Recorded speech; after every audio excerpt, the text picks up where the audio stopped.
How?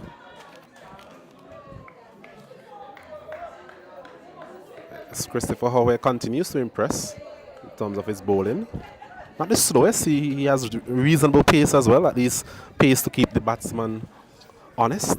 That delivery going full there to Richie Richards, getting the inner portion of the bat. Yes, he looks like such a focused bowler. Christopher Howe gets down to his mark quickly and is ready to go again.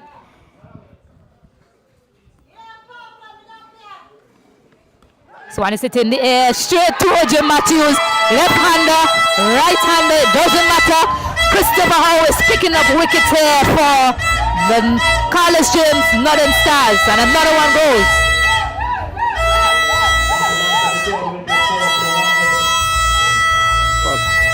A very quick turnaround here in terms of what has transpired. What we saw was a blistering start from the Radcliffe team. But Christopher Howe, he's really leading a one-man mission here. A Rambo-like performance from him so far in terms of getting his team back into this encounter. There was another foolish length. The previous delivery was around the same line and length. Richie Richards not able to get his bat on it. The inner portion of the bat taking it out to the man there at square leg. So very good bowling and very good field positioning as well from Tilly and Harry. He'll be pleased with the efforts of Christopher Howe so far. Yeah, and just to tell you what a Herculean effort it's been so far from Christopher Howe. Since his introduction, Radcliffe, they've only managed to score 14 runs and 3 wickets. They were going guns blazing in the first 3 overs, and since his introduction in the 4th, they've only managed to score just 14 runs and 3 wickets as well. 3 vital wickets.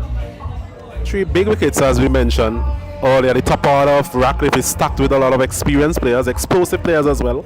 So it was always going to be important for the Northern Stars team to really get wickets, because that's the only way they were going to peg back the top order of the Radcliffe team. As we see Captain Asif Hooper coming in to join Romano Pair, who has been there from the very start, and his role is going to become increasingly important here now for the Radcliffe team.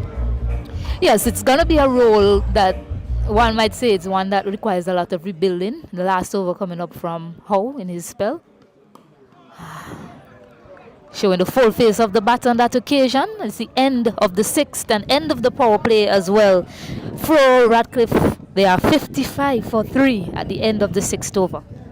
Well, I think they will be reasonably pleased in terms of the scoring rate, but it's just that loss of wickets. I think they've lost 2 wickets too many there in that power play.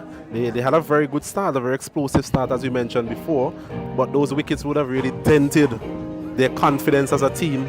And these 2 players at the wicket now, Asif Hooper and Romano Pair, they'll be looking to rebuild at a reasonable pace and see how far they can bat into the innings in terms of putting up this total. But Northern Stars, they're on a high now. They have the confidence of those wickets back in the pavilion, and they'll be hoping to continue along that vein.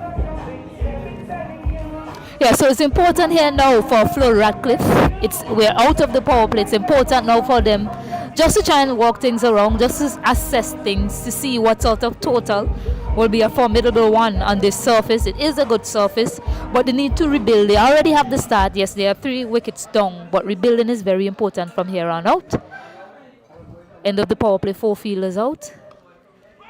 Looking for a quick single, a diving effort from L1 Lewis. And Christopher Howe, the action man, runs around to cut things off there. So a brilliant effort from him in the field as well. Yes, no half measures from him, Christopher Howe, as we see him just exercising that shoulder. I'm not sure at this stage the Northern Stars will be pleased to see him in a bit of discomfort here on the deep square leg boundary.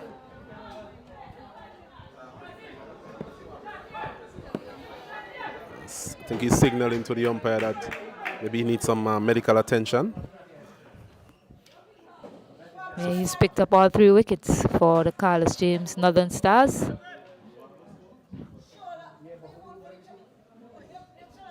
Fell awkwardly on his left shoulder in a diving effort to stop that delivery, the ball from racing to the boundary. So I think the 12th man is on. I think that's LeBron Douglas, number 2 on his back. So they'll be hoping from the Northern Stars perspective, they'll be hoping that it's nothing serious in terms of the damage to Christopher Howe there. They'll definitely need him to finish off his spell. And given the type of damage he has caused so far, he'll be hoping to get back onto the field as quickly as possible. So we've seen 2 deliveries faced from Asif Hooper. He's quite circumspect in his approach so far. So he's thinking a rebuilding phase. He don't want to lose any more wickets from here on out. Someone is a bit short. It looks in their edge. Yes, it is. Finger goes up. And just as we are talking about losing wickets, a short delivery comes for the captain, Asif Hooper. It was not the best delivery that O.J. Matthews has bowled this afternoon. It was short, it was wide, it sat up to be hit, and there was Asif Hooper looking to cut that one pass backward point. It's getting a faint edge and well taken there by wicketkeeper Mason. So Radcliffe continues to crumble here at the Parkhill playing field. They are now 56 for the loss of 4. Yes, O.J. Matthews striking on that occasion. That's a big wicket in the context of this game. 56 for 4 now, Flo Radcliffe. After the blistering start that they had, Carlos James, Northern Stars, they have pulled things nicely back here at the Parkhill playing field. These 2 bowlers have done a wonderful job for their team since their introduction. I think the new batter is Kensley Joseph, right-hander this time. And he'll be hoping to just stay there and form somewhat of a partnership with Romano Pair. Romano Pair has been from the other end. He has seen it all, the good and the bad so far in the innings. Yeah, he'll be hoping for a bit more good from here on out. And a lot less bad. 4 wickets, he's seen all go down. So now he has a job on his hand to stay there till the end. 13 more overs after this one, so he'll have to see it through to the 20th or get it as close as possible to the 20th.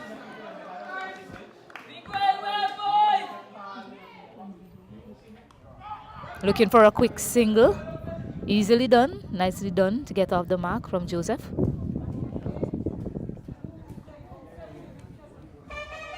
There's still a lot of overs to bat here.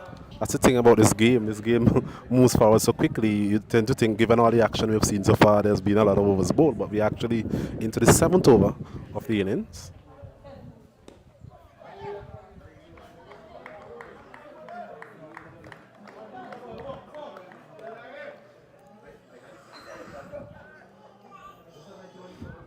Still a bit surprised to see the field spreaded in terms of the way it is. If you have a long on and a long off, I'm thinking, given the loss of wickets so far, maybe you would have liked to see one of those players coming into the circle just to add a bit more pressure on the batters.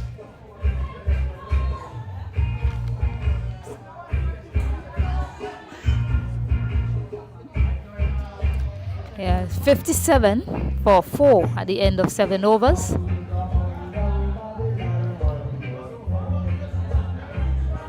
Yes, I agree with you there, Osnet. When you're on top, stay on top. Maybe you might even see a slip in place as well.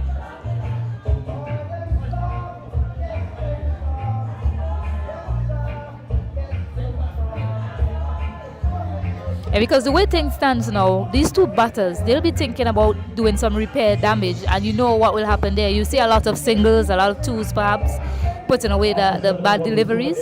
So you want to take away those easy singles from them, and I agree with you, maybe bringing a fielder somewhere just to squeeze them, add more pressure. Interesting not to see Christopher Howe making his way back onto the field, so it tells me that there's definitely an issue there with him, and hopefully from a Northern Stars perspective, speedy recovery to the young man, as we're going to see Winston Samuel taking over proceedings there from the southern end. Yes, Christopher Howe did the damage for Carlos James, Northern Stars at the top. So he's an important part of this bowling attack. Didn't mention that he has the most wickets for them in this tournament, 16 of them. Of course, Asif Hooper sits at the top at that table with 22 wickets.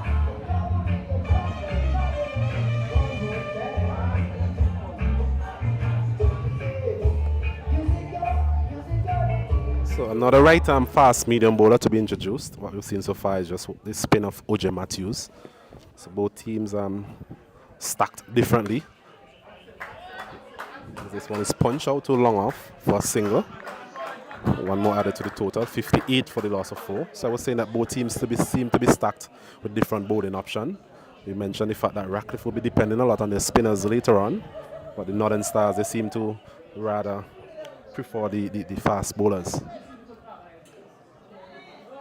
Yes, so Samuel, he should be looking to just take a page from what Christopher Howe did. He was looking to hit that hard length, so he should be looking to operate in the same vein. It's a bit too wide. The length isn't bad, but just need to bring his line a bit straighter.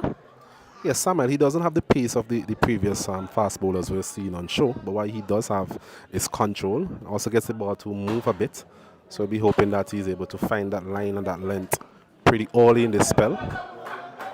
This one is walked nicely past deep square leg. Should get 2 runs comfortably. Yes, it was a variation as well from Winston Samuel. Look at how far he delivered that ball from the front crease, the no ball line. So looking to take the pace off in different ways. This is one way.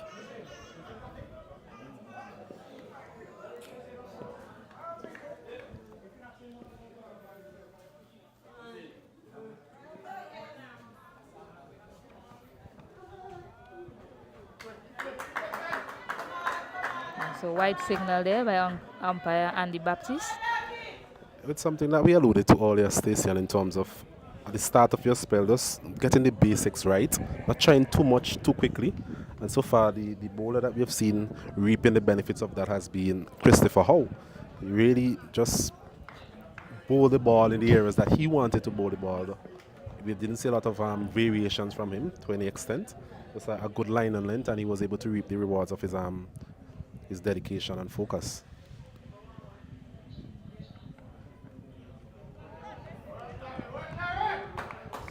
Yeah, I agree with you. The two opening bowlers, they became a bit too predictable in what they were doing in terms of how they were trying to operate to the batters. So it was easy for the batters to read them and get on top of them quite easily. But Howe, what he did, as you mentioned, he just found the line and length and just banged away at it and proved to be successful. It's nicely played, delicately played there by Romano Pair, just a single though. Yes, that's good batting there from Romano Pair. All his experience coming to the forefront. Just walking that delivery down to third man. And he'll need to do more of that in terms of the rotation of strike. Trying to build a partnership here. If you have just joined us, this is the Neil Williams T20 final played here at the picturesque Parkhill playing field between the Carlos James, Jules Anthony. As this one is in the air, a loose shot. And should be taken, is it? Oh, it's dropped. Never really looked comfortable there, Dalzell. Not sure if he was looking at the fielder there at cover to take that one, but that was always going to be his catch. It was a relatively poor shot there from Kensley Joseph, but he managed to get away with it. Yeah, Winston Samuel has been varying his pace in this over quite well. He's been looking to operate predominantly with that slower ball, and Kensley Joseph looking to slug that one across the line, getting a top edge that went sky high in the air, and Dalzell putting on what we will say is a regulation catch. Yes, Dalzell never really looked comfortable under that one. For a moment, he actually stood and was watching the ball coming, and then a late reaction from him, and in the end, spilling that one. This one is punched down the ground beautifully for 4. The man there at long off was a bit too wide on that occasion, and this delivery was a bit more controlled there from Joseph, a fullish length, and was able to just punch this one down to long off for a well-needed boundary, well-deserved there from him. He's up and running. Yeah, nice use of the long levers there from Kensley Joseph. Good to have that. I'm a short player myself, so nicely stroking that down the ground for a 4. The score is 69 for 4. After 8, could have been 5. Unfortunately, a chance going down for the Carlos James Northern Stars in that over.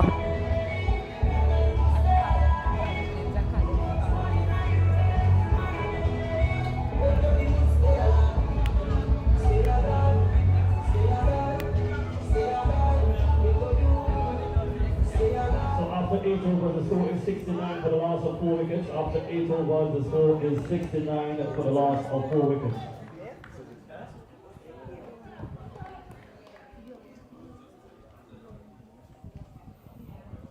As Matthews into his last over. This one a bit short, and it's a poor effort there from Lewis. Really taking his eyes off the ball on that occasion. A bit of overconfidence, I might think. A short delivery, and there was Pear going for his favorite cut shot and getting a boundary in the end, but some very poor feeling there from Lewis. Yeah, so he went down quite quickly, got in that long barrier position quickly, and the ball just spun away from him. Did not watch the spin at all. And picking up an easy boundary there was Romano Pear, much needed for Flo Radcliffe. So one again, he's playing it to the man there at short third man, LeBron Douglas, the substitute fielder. So Howe is still off the field. We have seen a few glimpses of him just making his way on the sideline, still nursing that shoulder. And the Northern Stars will be hoping that he'll be able to come back at some point in the innings. We're into the 9th over as Pear picks up another single, so he's doing it relatively easy so far in this innings, and the Radcliffe team will be hoping that he plays the majority of these overs, if not all of these overs, if they are to get a respectable total.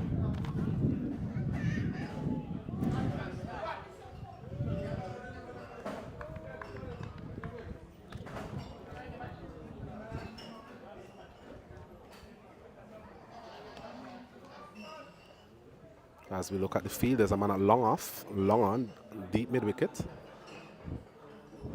And this one is beautifully played, well timed from Joseph. Seemed to be a sweet time off the ball. The ball seemed to be just rushing to that man out at long off there. So another single. Radcliffe seemed to be getting a bit of momentum back into their innings now. Yeah, and since he's been dropped looking to slug it across the line, I've noticed that he's been looking to go straight down the ground, and it's been working for him. He got a nice, well hit 4, straight hit down the ground for 4, and on that occasion, just not finding the gap, but a single. The straight looks to be the way that he should be going, Joseph. It's well bowled there from O.J. Matthews, and we've seen quite a bit of that from him in terms of varying of his pace. He's also been able to get the ball to turn a bit when he bowls a little bit slower. This one is a bit quicker, flatter, and there was Pear. And a bullet arm there from Otney Franklin, but it's a poor effort in the end by the wicket keeper. It was thrown with a lot of velocity, but there was no one there to back up, and extra runs there being conceded by the Northern Stars. So a bit of sloppiness creeping into the field for the Northern Stars, not the type of effort that they will want at this point of the game. You used the right term, bullet arm indeed. It went straight through the gloves of the keeper, and extra runs welcomed indeed by Flo Radcliffe. And that closes out the over, and they have moved up to 80 for 4. Yes, so still a scoring rate of around 9 runs per over, which is not bad from a Radcliffe point of view. It's just those loss of wickets in a cluster there that would have really dented their progress to some extent. But they'll be hoping that these two players at the crease, Romano Pear and Kensley Joseph, they are able to form a partnership, and so far the partnership is going along reasonably well for the Radcliffe team. So 80 for the loss of 4, 9 overs completed.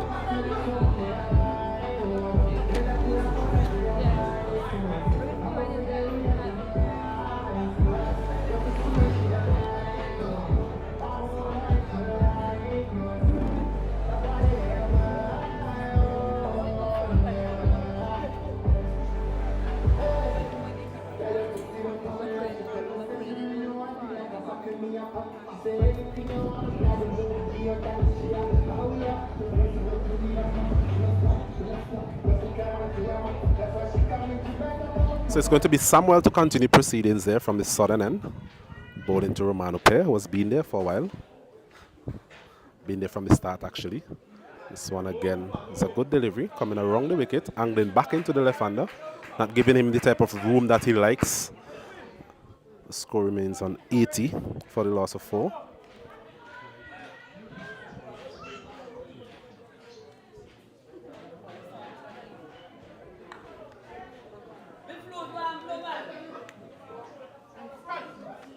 So pair on 28 from 28 deliveries, still scoring at a rate of 100. I don't think his team will mind that too much, given the fact that he's seen wickets fall around him.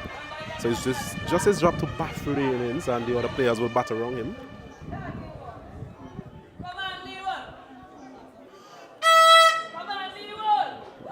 The noise you can hear in the background is that of supporters of the Northern Stars team.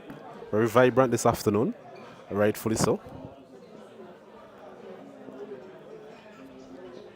So far, both teams putting their hand up in terms of trying to be counted in all the exchanges here. With Radcliffe having a very good start, but then the Northern Stars were able to pull it back to some extent, and then Radcliffe once again going with a partnership now of 25 between these two. Just about halfway through the innings, we're into the 10th over. Yeah, and that's what they'll need from here until about the 15th over. For Radcliffe, they do still have some powerful strikers to come in, Delon Johnson and Otney Lewis. We've seen what these two can do with the bat. So it's a matter of continuing to build here with these two batters. This one is hit. Is it going to be caught? It's well played in the end, well timed.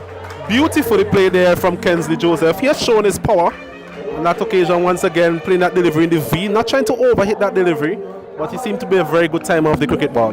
Yeah, and as I mentioned before, it seems that going straight is the best option for him. All of his boundaries coming straight down the ground so far. So a really good clean hit from Joseph.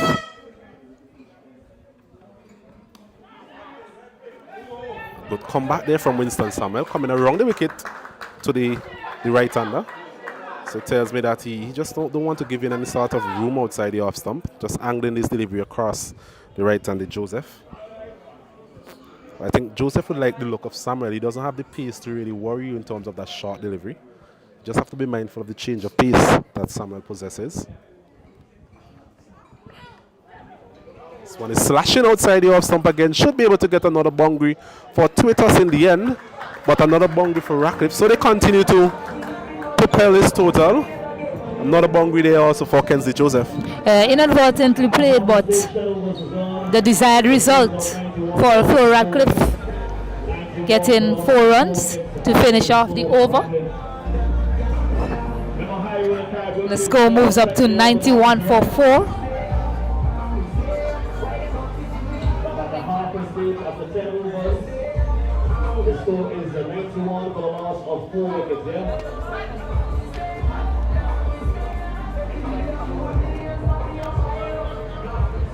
Remember, get your rules stricken as well. Get your colours too.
So we're ready for the restart of play here as we see Watson Seaton.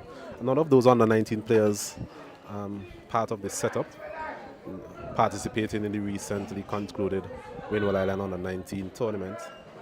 Still left arm spinner. Bowled reasonably well, I think, in that tournament. Yes, he bowls with a lot of control, the young man. Varies his pace well also. He made the reserves of that West Indies, that Windward Islands team. This one is punched out to the man there at extra cover. Coming around, there was O.J. Matthews. And a very good arm once again, getting it back to the bowler there, Seaton. Yes, in not a really very good performance as a team, the St. Vincent and Grenadines under-19 team, but the likes of Watson Seaton, even Cody Grant and Courtney Franklin, these were guys who really put their hand up to some extent.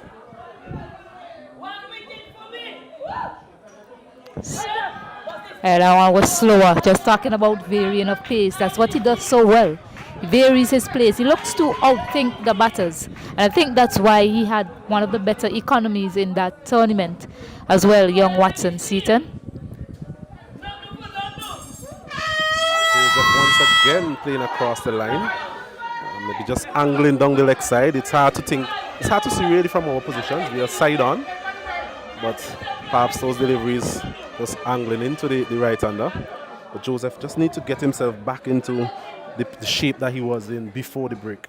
Yes, I agree with you. He was hitting the ball nicely, quite cleanly down the ground. Now the left arm spin is on. He's looking to play him across the line. And Romano Pair probably just letting him know he needs to go back to playing it straight. This one again angling down the leg side there from Seaton. Believe it will be signaled leg by umpire Byam. One more added to the total. So we were speaking about the remainder of these overs and how the Radcliffe team should really approach it. We mentioned the type of hitters that they have to come in, the likes of Westwick Stroh and even Captain Dillon Johnson. These are guys that can hit the ball a long way, but they will need some sort of foundation from these two. As this one is outside the off stump, and as they normally say, after a break, you normally see a wicket, and that was a big wicket there for the Northern Stars team. Romano Pair just trying to guide that one through the offside, taking a faint edge, and well taken there from Akil Mason. He has been impressive behind the stump. So they lose a very key wicket here for Radcliffe, as we see Lewis making his way into the middle. Yes, the very impressive 16-year-old Watson Seaton striking at a crucial time in the game for the Carlos James Northern Stars. And we mentioned how impressive this young man has been in the Windward Islands tournament. One of the key standouts in that tournament, Watson Seaton. And continuing in his good form here, picking up that mid wicket of Romano Pair. Yes, I think he's just getting the ball to drift away to some extent. We saw earlier in the over the right-hander trying to hit him over the onside, but the delivery is just coming back into a bit of a arm ball.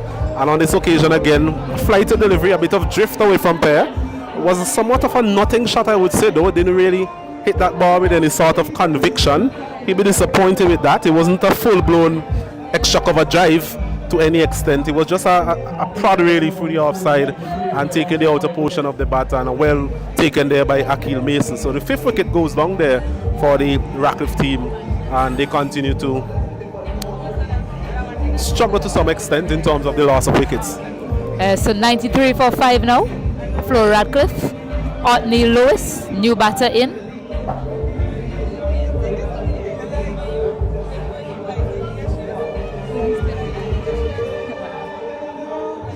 So it will be Samuel to continue, and Joseph has been there for a while. Seen been a bit of a mixed bag from him in terms of his shot selection, but what we've seen from him is that he has the ability to clear any part of this ground as long as he times the ball well, especially down the ground. Just need to focus on that area.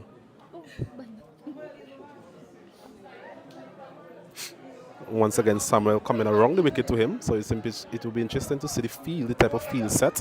As we see the man at third man comes into the circle, there's a short fine leg, a deep mid wicket, long on, long off, deep extra cover.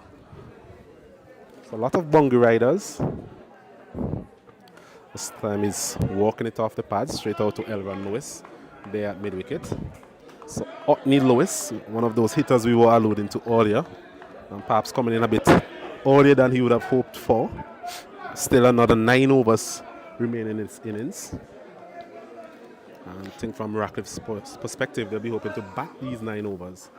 And I'm sure they'll be able to put a competitive total on the board. This one is taking the inner portion of the bat, not really getting the connection he was looking for there.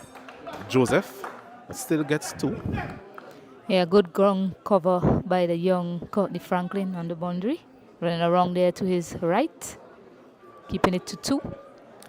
Yes, very energetic in the field, Courtney Franklin. A very good all-round cricketer. We mentioned his performances in the under-19 tournament.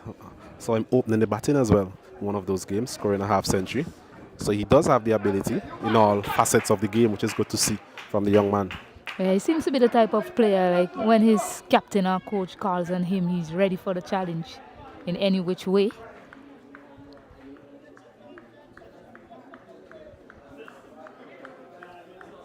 So these two have a very important job of stemming the flow of wickets, I'll say. This one, he's trying to force this one.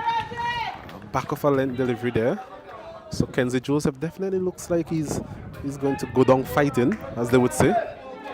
Not the type of player to seem to be an accumulator of runs, which is perhaps what is needed here in terms of building a new partnership with Otney Lewis.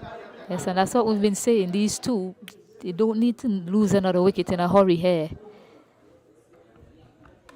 Having said that, this one is tied up in the air. It's going to take a very good catch to take this one. Wicket keeper, and it's dropped. Once again, a poor level of communication there between all parties involved. I think that was the bowler's catch, mind you. It was a poor shot again there from Kenzie Joseph, trying to go across the line. His second life, as they would say. And in the end, all is well that ends well for him. Second life, same bowler, Winston Samuel. I mean, he should have been really looking well. The keeper was in a position. They weren't not too sure who was going to take the catch. In the end, the keeper decided he's going to go for it. And it drifted away from him. He wasn't in a position to take it. But similar shot, similar mode of what should have been a dismissal. Same bowler. But Joseph is still there, living to fight a battle to the end for his team. Living dangerously, Kensley Joseph. We mentioned a mixed back from him in terms of the innings so far. We've seen some lovely shots from him down the ground. But we have also seen some very uncalled for shots, as they would say. There's a lack of a better word there being used. Yes. Some shots that were not really called for at that particular point in time. But thankfully for him, he's benefit from a bit of indecision on the part of the fielding team. Start delivery there. Lewis is trying to guide that one down the third man region. And another over comes to an end. It's 96 for the loss of 5. Radcliffe, having won the toss early and elected to bat.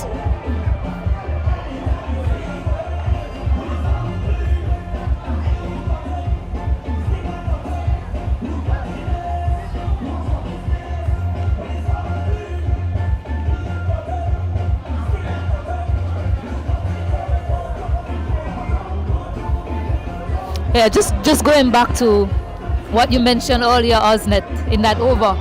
Ill-advised shot, but let's make it clear to the viewers. When we say ill-advised, we don't mean in terms of cricket. In this format of the game, it comes with the territory. You almost expect every batter to come out there slugging, but why it is ill-advised is because of the position that they're in this game. You're 96 for 5. Your top 5 batters have gone back in the shed. So both of these batters should really be looking to do a repair job for their team. Losing another wicket here will be, I mean, the Carlos James Academy, Northern Stars, they'll be up and about if Flo Radcliffe loses another wicket here. This one is wonderfully played over deep, mid-wicket for 6. Just the area he was aiming for in the previous over. This one perhaps a bit more room outside the off stump, so he was able to get the leverage that he needed to deposit it onto the bank there over deep mid-wicket for a lovely 6. So it once again shows the power that he has. It's just about being selective. Yeah, this is what he's done so well. We mentioned when he hits it straight, it stays hit almost. This is how he should be operating. This is the best option for Joseph. Looking to hit it straight down the ground, and he has the power as well to clear the boundaries. And there's small boundaries here at Park Hill. So straight is what he should be really looking to do. Every time he tries to slug across the line, it ends up being an ugly looking shot. And on 2 occasions, he had a life. So he should be looking to capitalize on those 2 lives that he's had so far. Yes, Seaton just giving that one a bit too much air on that occasion, allowing Joseph there to get under that delivery and deposited it comfortably over that deep mid-wicket boundary. Mentioned it's not the biggest of boundaries out there, but it's still a very big hit. Yeah, with that hit, the 100 came up as well for Flo Radcliffe. So they're now 102 for 5 for Flo Radcliffe. This one again is going again. Is it going to be dismissed? No, I think. Thankfully for him, he hasn't timed that one to any great extent. So he's definitely living a charm life here, Kensley Joseph. Another single. 103 for the loss of 5. So a good comeback ball from Watson Seaton after being smoked for 6 down the ground.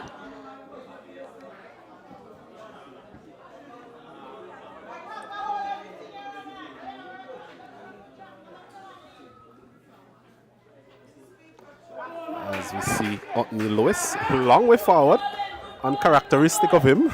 I was about to say, I cannot tell you I've ever seen that sort of play from Otney Lewis. Fully forward in his defense there. He's an experienced player, and you expect from these experienced players a bit of know-how in terms of what to do in this particular situation. We mentioned this is the 12th over of the inning, so still 8 overs remaining after this. So still quite a bit of cricket to be played.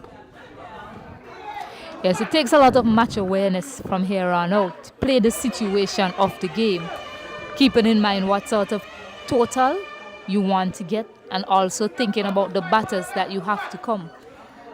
It's very important that these two form a partnership for Flo Radcliffe. This one again is punched down the ground. Well played. Powerful there from Otney Lewis. That is more the Otney Lewis that we've become used to. A flighted delivery there from Seaton.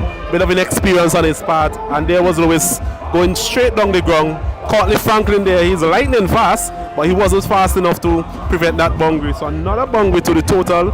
It's now 107 for the loss of 5.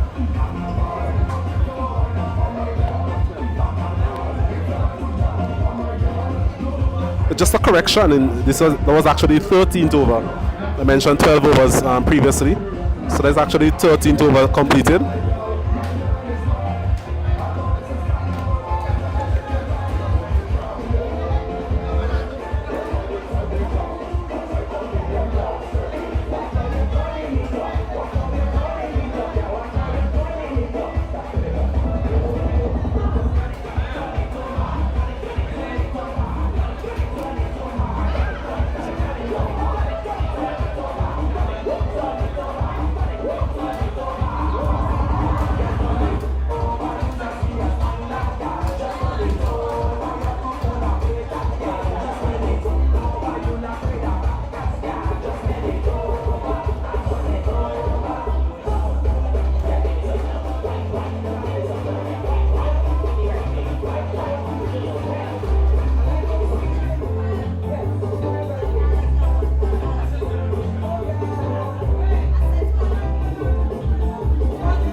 Yes, just to recap proceedings so far, we mentioned this is the Neil Williams T20 final.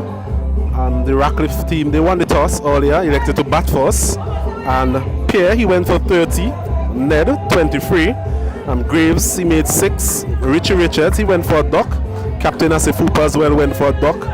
Not out is Kensley Joseph, living a charmed life, but he's on 29 from 18. And Otney Lewis has just joined him at the wicket. He's on 4. The pick up the bowlers really for the Northern Stars team was Christopher Howe, 2 overs, 3 for 9 runs. And it's interesting to see that he has not returned to the field. I'm looking around. Yeah, it was about shoulder injury earlier on. Yeah, I was also about to say we should add that in the recap of proceedings, that very important figure is off the field. Courtney Franklin has the ball in hand. That very important figure of Christopher Howe, who believe he's still off the field, just to get a confirmation. Yeah, he fell awkwardly on his left shoulder, and since then he hasn't been back on the field for the Northern Stars. As Courtney Franklin has the ball in hand, his first over went for 15 runs. This one is a short delivery, a slower delivery as well. And there was Joseph trying to go across the line and misses it completely. Yes, I think those 2 overs remaining for Christopher Howe is going to be crucial to the outcome of this innings. Given what we have seen from him so far, he seemed to be one with a bit of experience and is able to get the ball in the areas that he wants to bowl in. And so far, he has proven to be a handful for the Radcliffe team.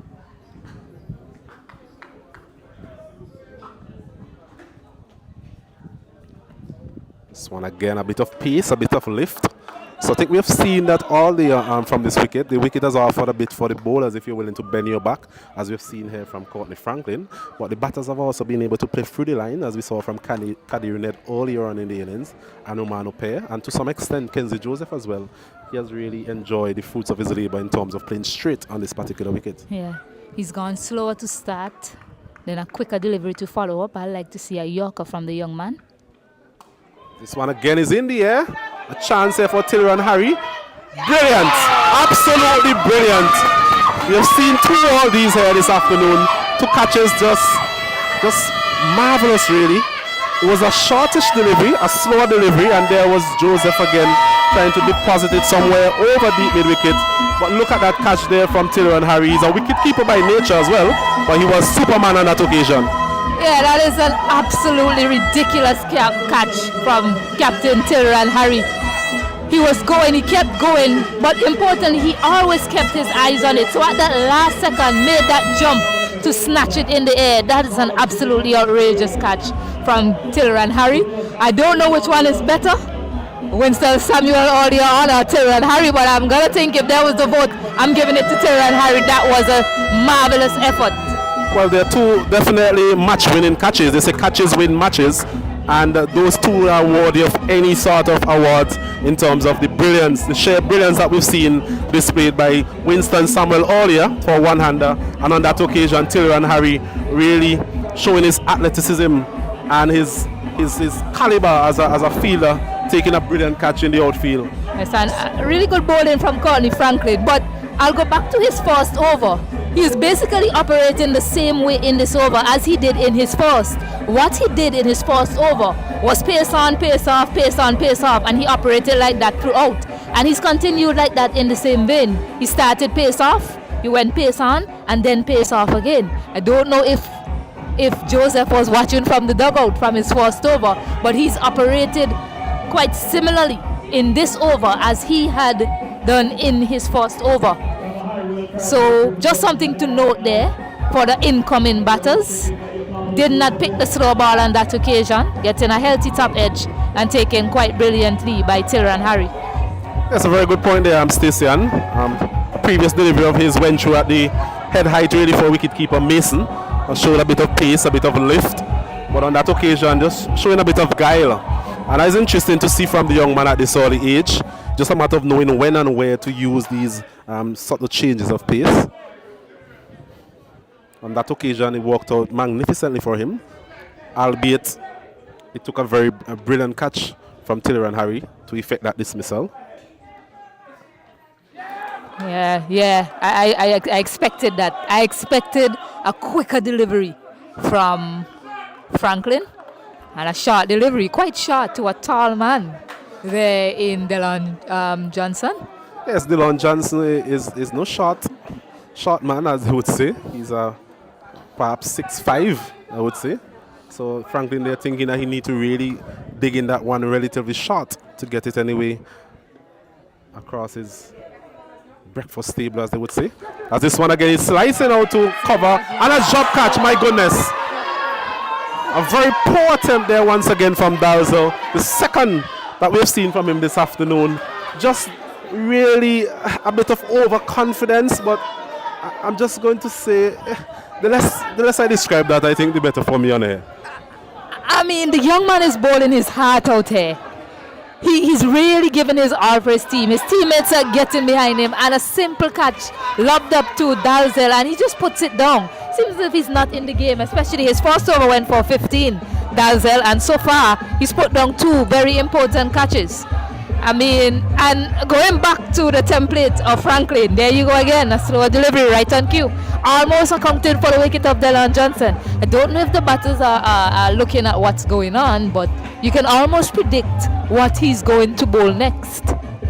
Yes, a very poor attempt there from Dalzel. I will see him make his way out to deep mid-wicket with his head down. Not really exerting any sort of confidence in terms of his fielding abilities this afternoon. That was an important wicket as well. Delon Johnson is a player who can actually score very quickly.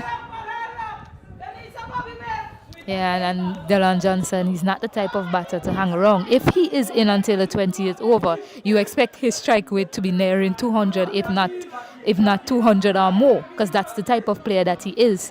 So he's a very important wicket to get right now. It will break the back of the Fleur Radcliffe team. But Courtney Franklin has done an amazing job for his team so far in this over. Yes, and we mentioned the confidence level of Dalzel, and he didn't start well. His first over was very expensive, and so far in the field, as this one is skidding on to the batter, bit of variation there in terms of his delivery point, Courtney Franklin. So he's up for it. Will be disappointed on that previous effort by his fielder. He seems to be the kind of player that will just move on and do what he has to do.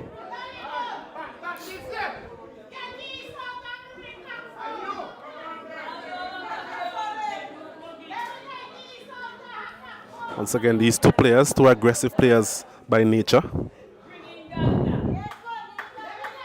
Sab once again delivering from behind the umpire on this occasion again. Geese just punches this one down to long off for another single. Well played by him. He's going to be key to the outcome of this innings. Yeah, that was an excellent over. 110 for 6 after 14 overs for Radcliffe. And that was an excellent over from Courtney Franklin. He deserved that second wicket. He did pick up that wicket of Joseph, in that over. But an excellent comeback from him after going for 15 in his first.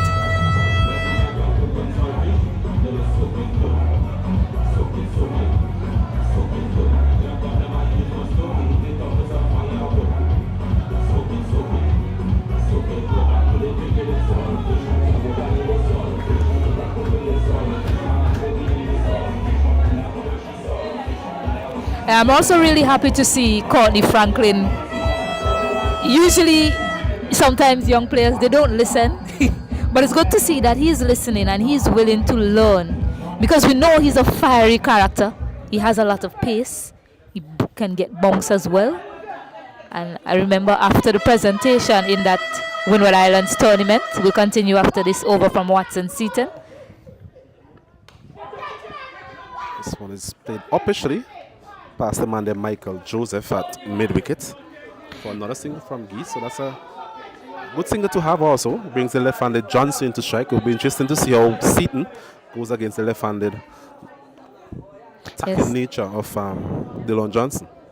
Yeah, so just quickly, I remember chatting to Franklin. I remember telling him, you have a lot of pace, and we love that, but sometimes you have to learn how to bowl the changes of pace and that Yorker length delivery as well.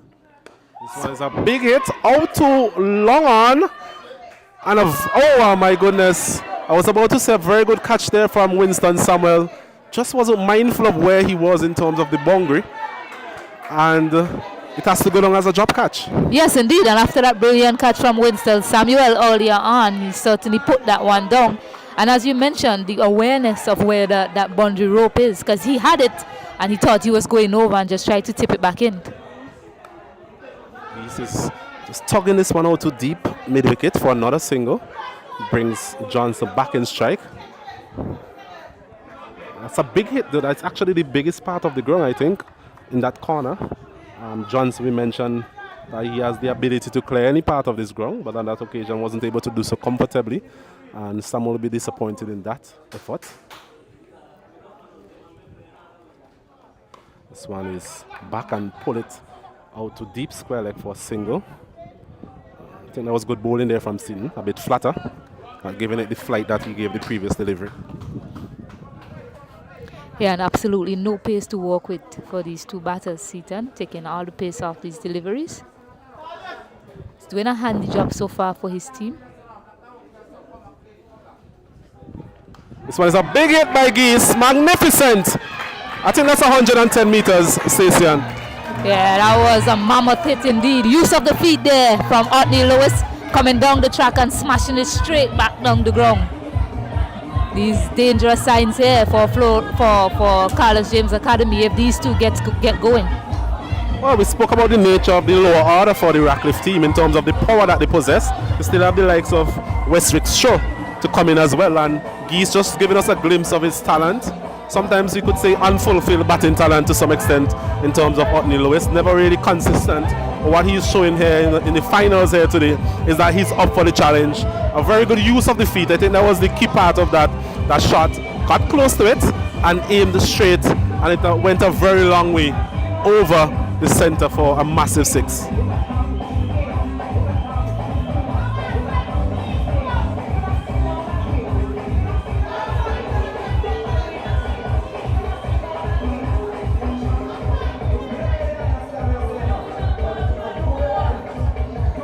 So 120 for the loss of 6 into over number 15.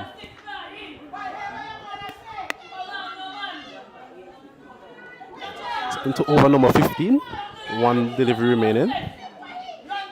Fighting again is driving out to deep extra cover. Dalzell fields. Another single added to the total. So 121 for the loss of 6. 15 overs completed.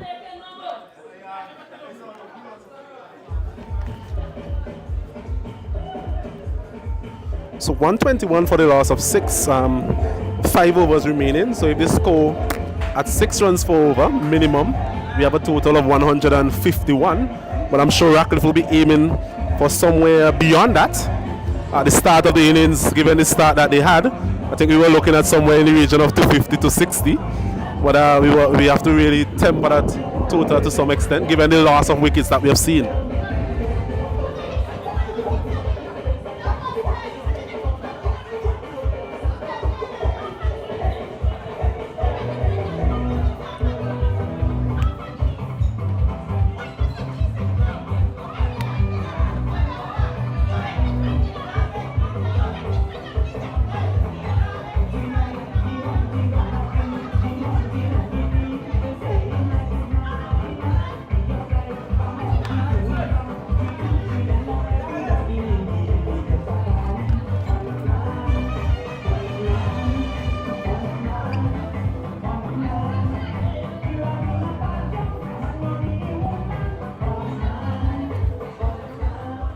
So Franklin with the ball in hand, just 1 run coming from his previous over, picking up that important wicket as well.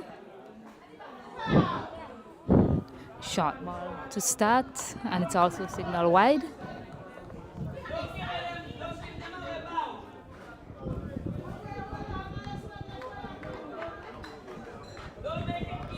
So it's the start of the 16th over here in the Neil Williams T20 final, being played at the beautiful ground here in Park Hill between Flo Radcliffe and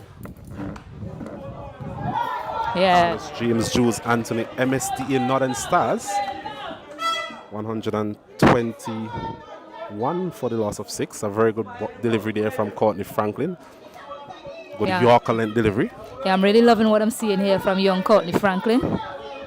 He's mixing things up quite well, not being too predictable to the batters.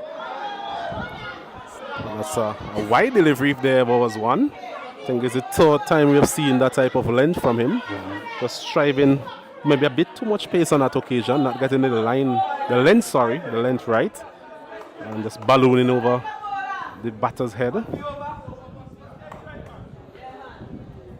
So Geese and Otney Lewis, nickname Geese, will be looking to power his team at the end of this inning. So this one is up in the air again, top edge, and should be safe. It's actually 6, my goodness. A short of a length delivery again from Courtney Franklin. There was Geese just pulling that one over deep square leg for another 6. So he's dealing in 6s here at the back end of the innings. Yeah, and he had no control over that one. He went to slap it to the onside, I believe, and he went to slap it anyway, and he got a top edge that flew all the way for 6. The fielder on the mid-wicket fence thought they were in action for a bit, but it went over the fence. So using the pace on that occasion. Unintentional from him, but it's the desired result in the end for Flo Radcliffe. And it's something that we spoke about earlier in terms of being selective, not only as a batter but as a bowler as well. We saw the previous delivery from Otney Franklin being a good local length delivery, and the next delivery was a bit too short, and on this occasion again striving for that change of pace and a bit too short again, and really was a free hit there for Otney Lewis. So Franklin, he needs to learn, and he needs to learn quickly in terms of how he's going to close out this over, given the nature of what we've seen so far from Otney Lewis.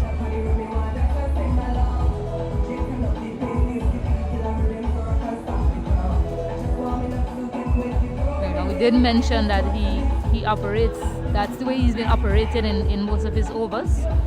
He's been trying to keep the batters guessing, but he goes pace on, then pace off for most of his deliveries in the over.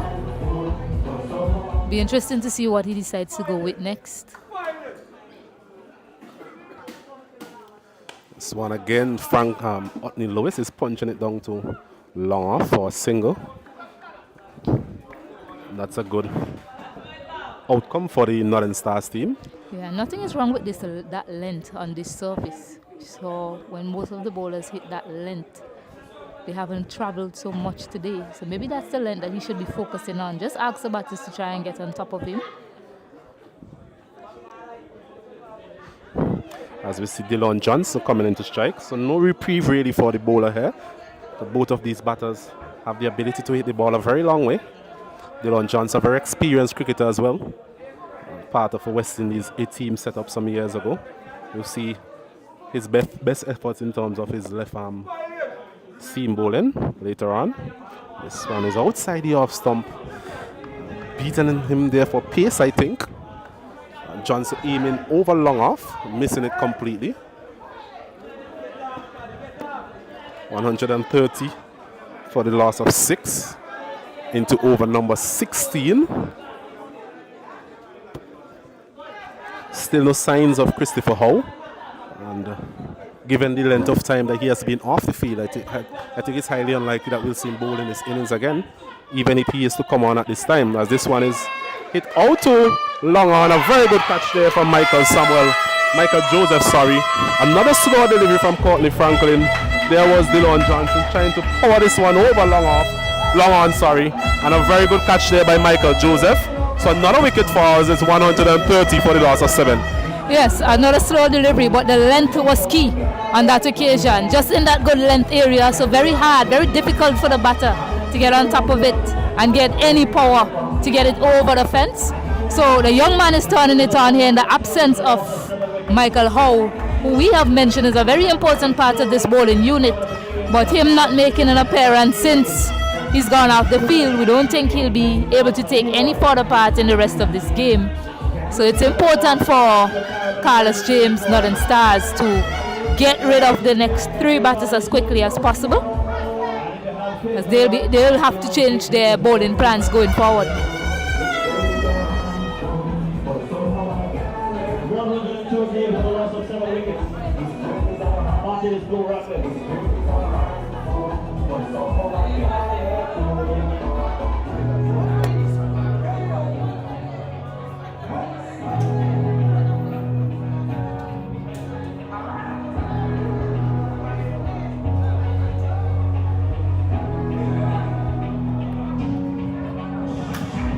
Yes, we mentioned the fact that Christopher Howe is not able to take the field again. That's going to be a definite blow for the Northern Stars field.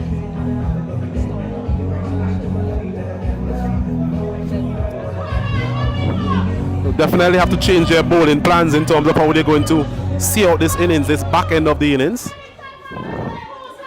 We saw one over from Dalzell earlier. I think his fielding efforts really doesn't exert a lot of confidence for the captain in terms of giving him another over. And he's out. He's LBW. So Franklin once again stepping up to the plate.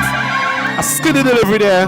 There was Westwick trying to play across the line on that occasion, and the batties there are judging him to be LBW. So another wicket goes down.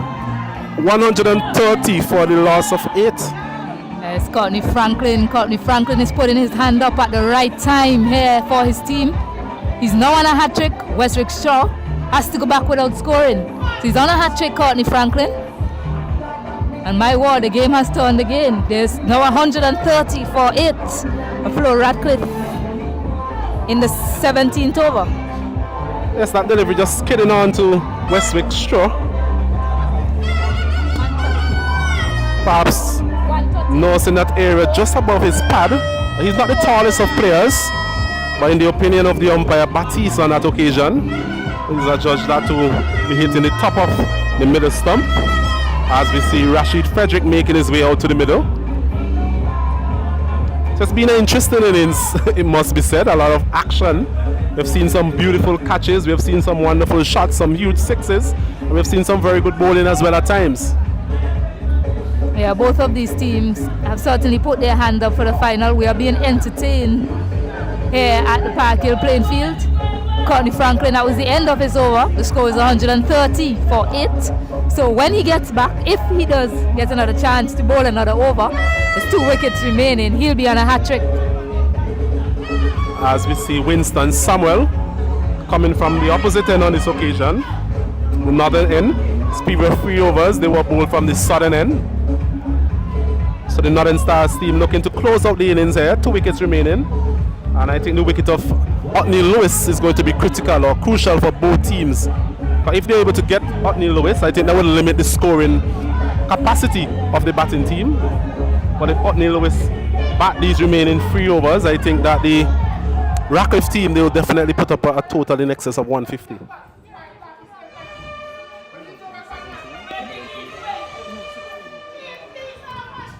So still 4 overs remaining.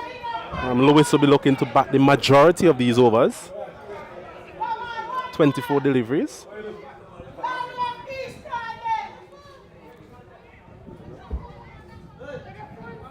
$130 for the loss of 8. Radcliffe after winning the toss and batting first.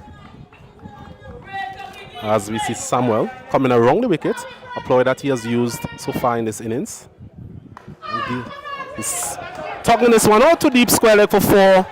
Getting reasonable connection on that occasion. So 4 more added to the total. Lewis continued to pile on the runs here at the Park Hill playing field. Yeah, and that's certainly not where the captain is asking Samuel to bowl. I don't know if it's because he came around the wicket why he wasn't able to control the ball where he wanted to. But with the field that they had set, they had a man at cover, a man at long off, and third man is back. So the captain is asking him to take it across the right-handed batter. Instead, that one was under pads and quite full as well. So easy for Lewis to put away. Just get the feeling that Lewis is just lining him up here. Short delivery, he's pulling this one out too deep mid-wicket, and Lewis feels effectively for a single. Otney Lewis there. He'll be a bit disappointed that he didn't get more on that one. Rashid Frederick, the number 9 batter. Not too sure if you're familiar with his batting pedigree, Stacey. I am actually not. I know he's a handy left-arm spinner. Don't know too much about him with the bat, but we'll get a view here today. Otney Lewis having a word with him, just perhaps telling him, get a single, get me back on strike. Just looking on, that would be the ideal thing to do at this point in time. Just try and get Lewis to face most of these deliveries as possible. Well played by Rashid Frederick. Just pushing it out to the man there at extra cover and gets a single. Yeah, I think both of those fielders in the circle there needed to be tighter, knowing exactly what Rashid Frederick was likely to do. Indeed, and they should have been wary of the plan, because that's the result that Flo Radcliffe wanted, to get Otney Lewis back on strike, and they did so quite easily. So Samuel once again bowling to Lewis. Was played a sparkling cameo so far. Again, looking to swing this one over mid-wicket. That delivery just going across the right-hander. I think that's ideally the line and the length that he wants to bowl. Anything on the line of the middle and leg stump, I think is a free hit for the batter, because it's highly unlikely that he'll be able to get an LBW dismissal that way, unless it's relatively full.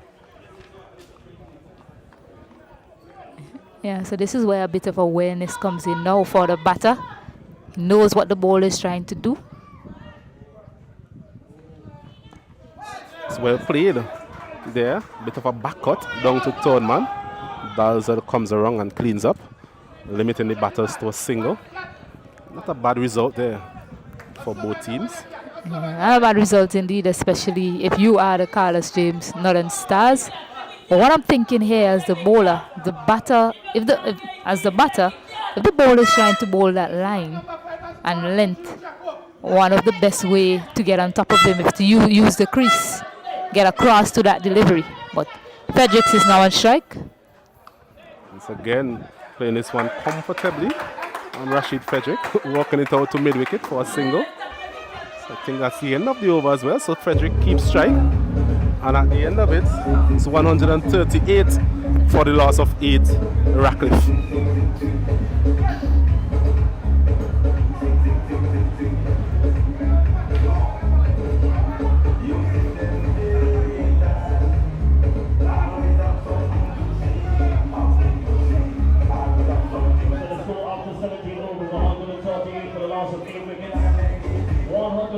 For the loss of 8 wickets after 17 overs. Martin is low Radcliffe. Coming up against Carlos James and MSD. Julius Anthony Leeward.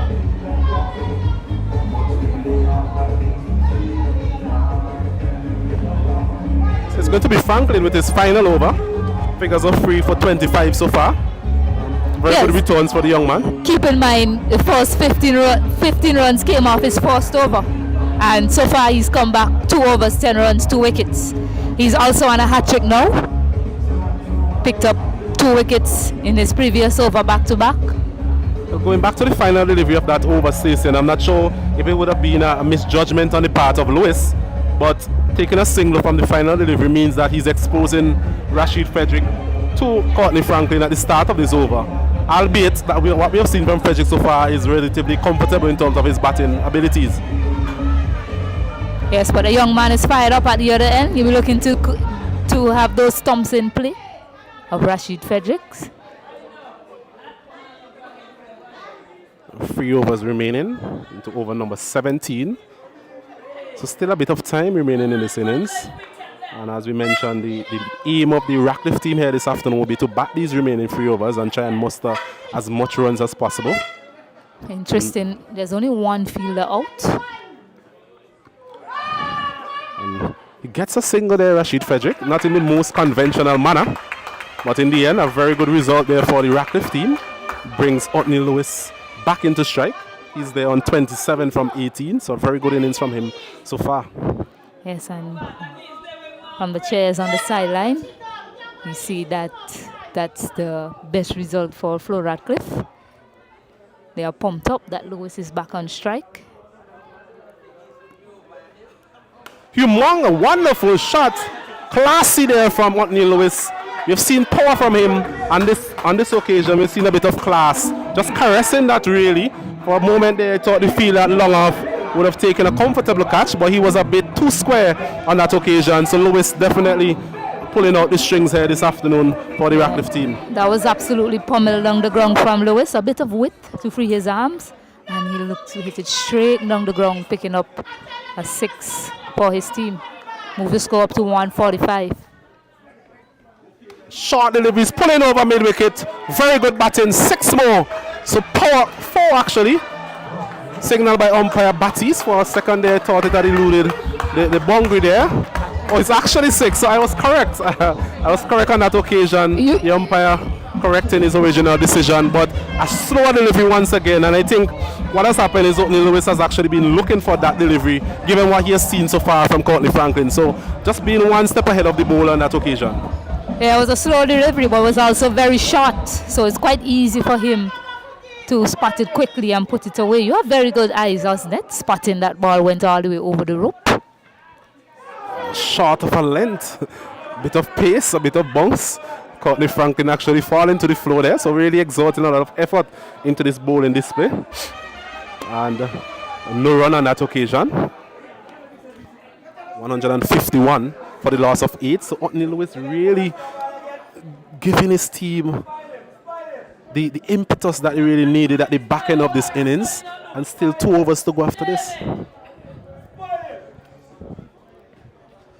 And this one is looking to power it somewhere over long off. Getting the inner portion of the bat there, Otney Lewis. And a good result once again. I think one delivery remaining in this over. Rashid Frederick will have to negotiate. Courtney Franklin is one delivery remaining in this spell as well. It's over going for 13 runs so far.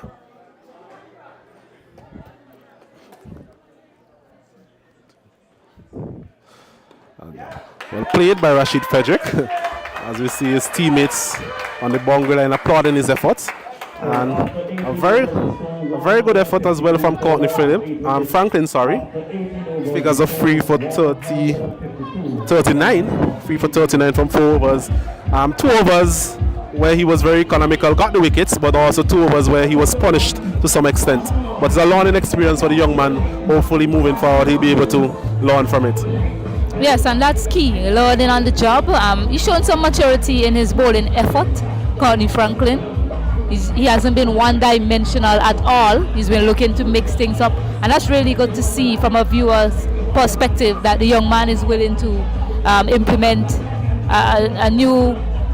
some new deliveries to his bowling. We saw some changes of pace. We saw some Yorker, just one. It was well executed. I'm surprised that didn't come back later on in his bowling spell. But he did pick up 2 valuable wickets for his team. And talking about valuable, at the end of that delivery, it was a valuable dot delivery. So Rashid Fredericks remain off strike, and Otney Lewis is on strike to face this next over. Yes, we're into the 19th over, and interestingly, we're going to see the return of Dalzell. We spoke about his performance in the field in terms of his fielding, dropping a couple of sitters really. So it will be interesting to see how he goes in terms of how has those fielding efforts affected his mindset as a bowler. Coming into this crucial stage of the innings where Otney Lewis is there, he's hitting it very well, and he's looking to close off the innings here for the Radcliffe team. Yes, and Kemsel Dalzell, he has bowled 1 over for 15 runs so far.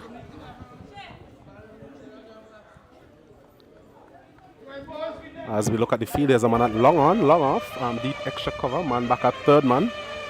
Shots, fine leg, square leg, and a man at deep mid wicket. So plenty of boundary riders. This one is hitting it out to the man there at long on, trying to come back for second. I think in the end it would have been a good decision, but I think Rashid Frederick, they're not taking the risk of losing another wicket, having lost 8 before. Yes, but it's just 2 overs remaining. So taking the risk, I don't mind that. Then the next guy that's coming in, he'll just be looking to get Otney Lewis on strike as much as possible. It's just 2 overs remaining, just 11 deliveries remaining in this innings, and it's imperative that Otney Lewis face as many deliveries as possible. As we see a change in the field, Winston Samuel coming into the circle, and the long on goes back, Michael Joseph. So I think they will try to crowd Rashid Frederick as much as possible, something we alluded to earlier, in terms of trying to keep him on strike as long as possible.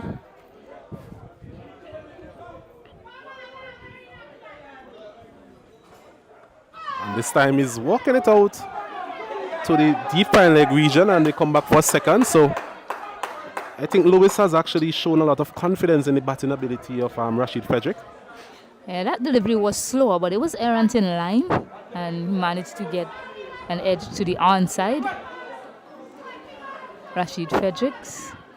So they pick up 2. And they want to see more boundaries hit though. Flo Radcliffe, that's what they'll be hoping for.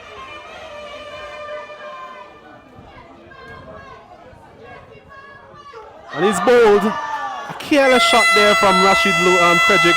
We were just speaking about the confidence that was shown in him by Otney Lewis, and I dare to say that he hasn't repaid that confidence in the best of manner in that occasion. Yes, he completely lost his shape, lost his eyes, everything. He lost everything coming down the wicket to Dalzell, and all he had to do was just get it straight to the stump. A premeditative stroke from Rashid Frederick, looking to advance on the bowler before it was even delivered, and Dalzell in the air just producing a Yorker delivery that uprooted his off stump. So going back to that single that they turned down, The result is he's still out. So what could have happened? Otney Lewis may well have been on strike to face that delivery. So they are now 9 down. And Lewis is not on strike. That's a very poor shot selection on that occasion there from Rashid Frederick. Just a rush of blood, really. I don't think we have seen that in the inning so far from him. He was comfortable walking the ball into the gaps, which was exactly what was needed. They still have another over remaining after this. And sad to say, on the previous delivery, Otney Lewis, he had a chance to actually just take a single. Instead, he came back for the second run. Right. Placed Rashid Frederick back on strike. And that was definitely not the smartest of shots that we saw from Rashid Lewis. As we see Duran struck, the final batter in his lineup coming in to face Dalzell. And I'm sure the word from the captain and the management team to him would be just get bat on ball and ensure that he is not the last batter out.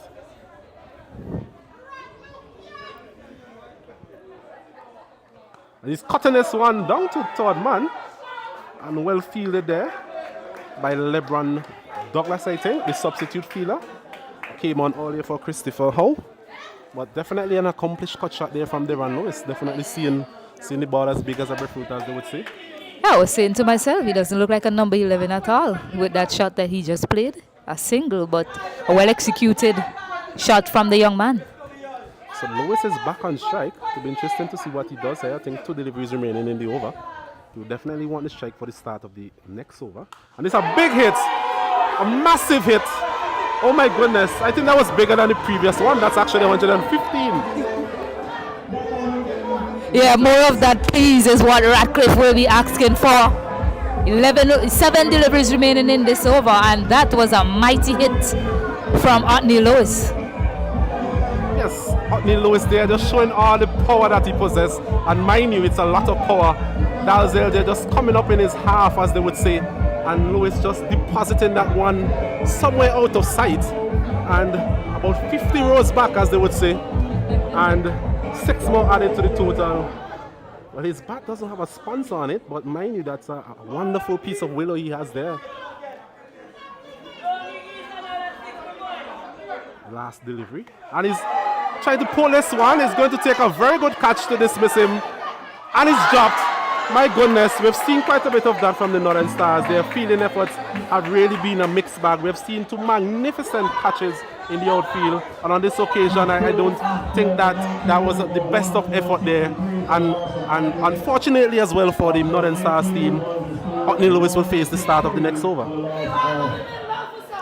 Yeah, and 1 over remaining. The score moves up to 163 for 9. We've seen some brilliance in the field from the Northern Stars, but it's been interspersed with some poor fielding efforts. That's the 3rd catch going down from them today. We did say catches win matches. We saw some brilliant catches. Thought they were on their way, but we also saw some drop catches that has cost them a lot. So Otney Lewis survives, and importantly for Flo Radcliffe, he's on strike to face the last over.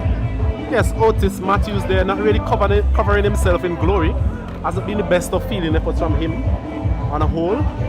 As we're going to see Taylor and Harry, I think, to go the final over. So just as we would have mentioned earlier, Stacey, and in terms of the dismissal of Christopher Howe, albeit through an accident in terms of damaging his shoulder, and the effect that could have had on the bowling effort at the back end of this innings, we're definitely seeing that being manifested here in front of us. Yes, and at the end of the 15th over, we did say the Carlos James Northern Stars, they'll be looking to get the other 3 wickets. I think it was 7 wickets down at that time, as quickly as possible, because it will ask them to change their bowling plans, and we're seeing that manifest here, as you mentioned. So a new bowler is being introduced. Taylor and Harry, perhaps known more for his wicket keeping and top order batting. Haven't seen a lot of him with the ball in his hand, and this definitely is going to be a lot of pressure on him, given what we've seen from Otney Lewis so far. He has forced them. Lewis is on 48, so nearing a half century as well. It's been a brilliant effort from the young man. Came in when his team was in a bit of a bother. What he has done, he has really taken the team total from what would have been a medium, as he's punching this one down the ground. Power, precision, but a very good fielding effort down there by Winston Samuel. He has been brilliant in the field, albeit He dropped a catch earlier from Dylan Johnson, but that was a very good effort. That ball was going there like a train, really, a runaway train. But he managed to limit the batter to a single. I think it was a bit of poor running as well. Lewis should have been looking for a second on that occasion and actually getting the strike. Yeah, he was actually looking for a second, but his batting partner wasn't wary of it, and he had his back turned to him. In the end, he's on strike now. His job here will be to get a single. If he can get a boundary, it's the last over. Son is swinging away there at the run. Sure, I think that's a very good single. Getting the danger man back on strike, Lewis. And I think Lewis have to be mindful as well. He wants to bat these 4 deliveries. So I think if it's a single available, I think he should actually refuse that single, because given the power that we've seen from him so far, I think he's best suited in terms of finding the boundaries rather than the run straw. It's also interesting that Tyrone Harry took this over. I've never really seen him bowl before. As you mentioned, he's known for his keeping. Seaton had 1 more over. Seaton has figures of 3 overs, 23 runs, and 1 wicket. So it's interesting that he's decided to finish things off. 4 more balls remaining.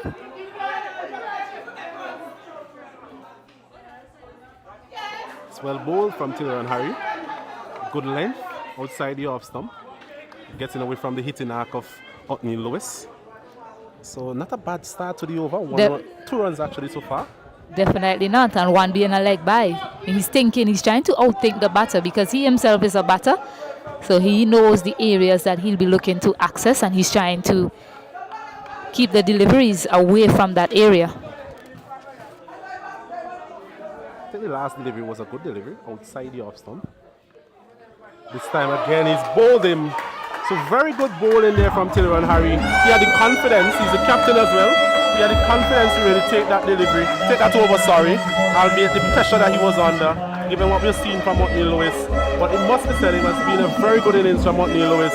Really carried the team on his back, and that was the type of finish that the Radcliffe team was aiming for, given the position they were in after 14, 13 overs. Yes, so 165, 166 for victory for the Carlos James MSDA Julius Anthony Northern Stars team. A brilliant finish for them. Captain Tyrone Harry finishing things off, picking up that wicket of Otney Lewis.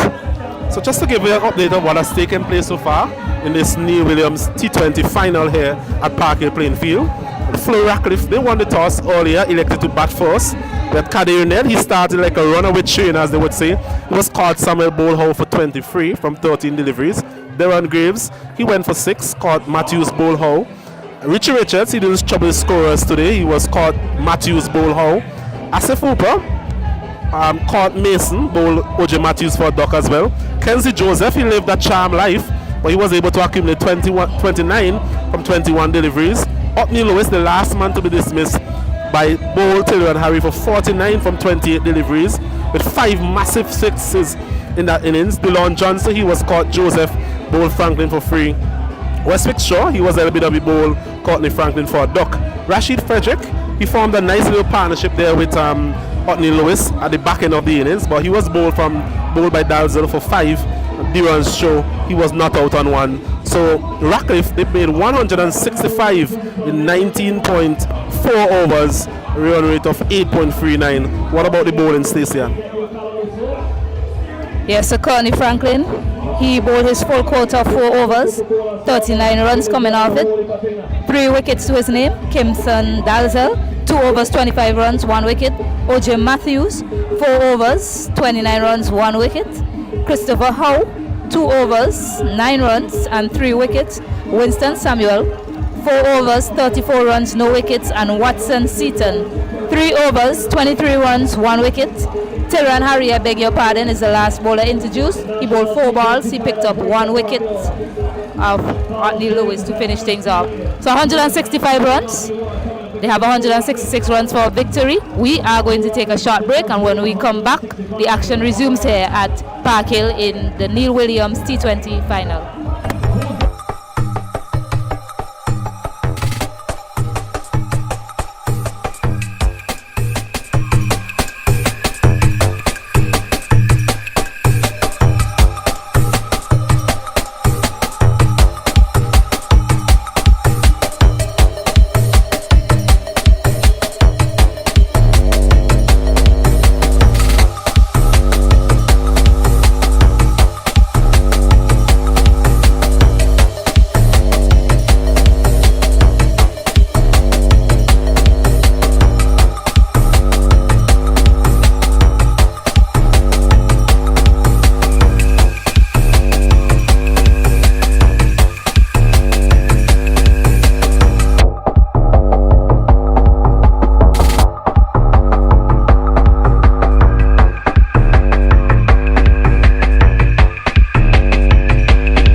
tournament.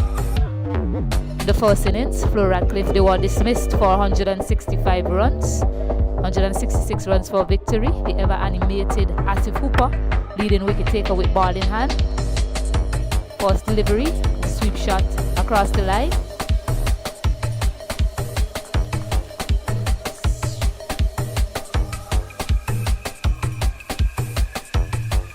Opening batters are OJ Matthews and Elron Lewis. So a combination of youth and experience to open the batting for the Carlos James Northern Stars. And OJ Matthews is off the mark with the second delivery. Stacey and Adams here, and I am joined by Osnet Kato after that short break. Welcome back, Osnet. Yes, good afternoon to you, Stacey, and good afternoon to all our viewers. It's an intriguing contest here at the Park Hill playing field. It's set up to be a very good end to the afternoon. Radcliffe making 165, and the Northern Stars, they'll be confident in terms of chasing down that total, but in order to do so, they will definitely have to bat smart, and they will have to nullify the threat of the spinners of the Radcliffe team. Yes, and especially Asif Hooper, who is leading, nicely driven, but straight to Darren Graves. It's hit him awkwardly on his hand. He's in some discomfort, but he's a strong man. Just shaking that off. So Asif Hooper, I was mentioning, he's the leading wicket taker in this tournament with 22 wickets to his name. You spoke about Elron Lewis in terms of experience. I can recall playing some form of cricket with him at the St. Vincent Grammar School. That was many moons ago. Well, that's what I use the term experience. I don't want to say the other word, Osnet. So experience opening the batting and young OJ Matthews at the other end. He's off the mark as well. It's very good running there. Kadiri is normally lightning in the field. That's the other thing about this Radcliffe team. They have some very good fielders in this circle. So the Northern Stars team, they have to be mindful of that in terms of how they're going to judge these singles in the circle.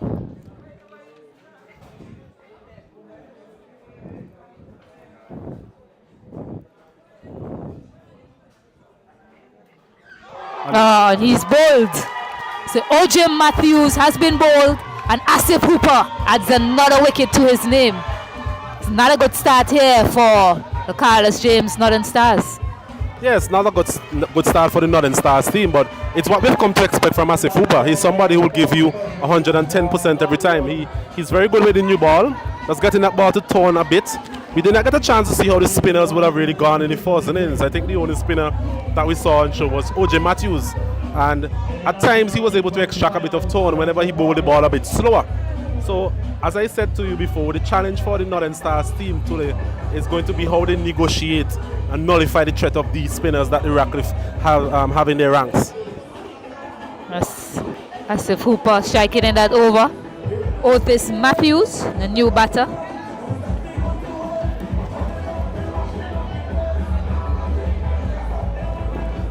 So Matthews replacing a Matthews. This Matthews will be hoping that he spends a bit longer at the crease. Didn't have the best of days in the field either.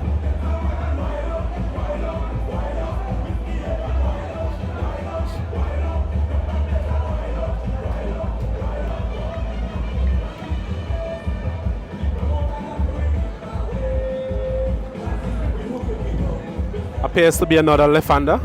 So the Northern Stars are trying to maintain a left and right hand combination. But I'm not sure that is going to phase Asif Hooper in any way. Just been able to find his line and length pretty quickly.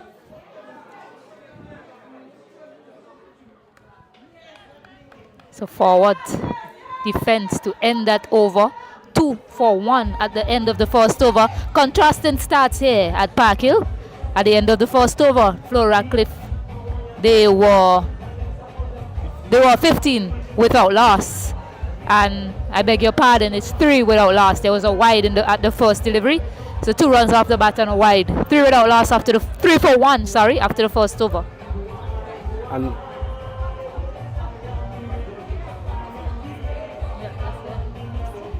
So the score after the crossover 3-4-1. Watching Otney Lewis.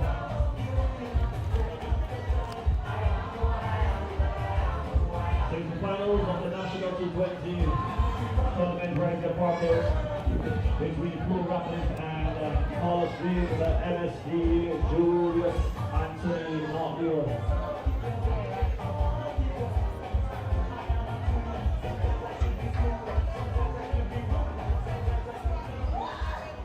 Yes, so far we have seen contrasting styles in terms of the Northern Stars. They had two fast bowlers opening the bowling, and what we're going to see from the Radcliffe team is two spinners.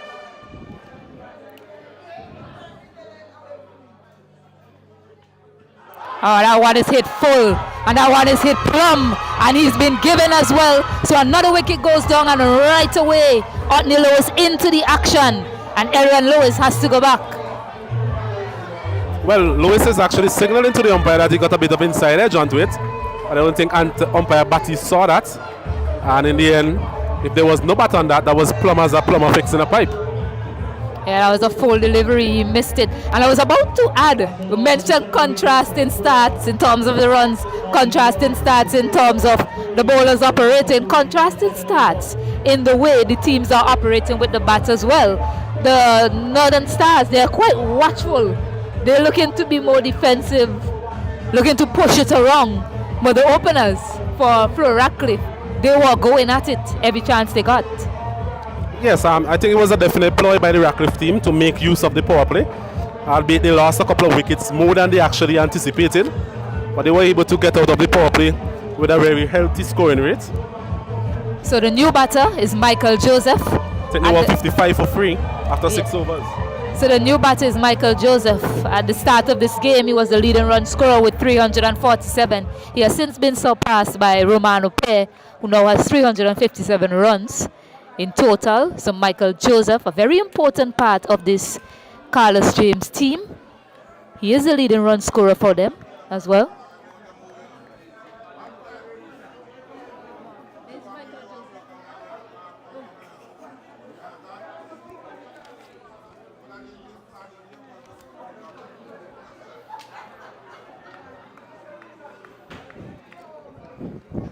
So the Florida Radcliffes, they're on fire here, picking up 2 wickets early. So Otney Lewis with ball in hand. And Michael Joseph.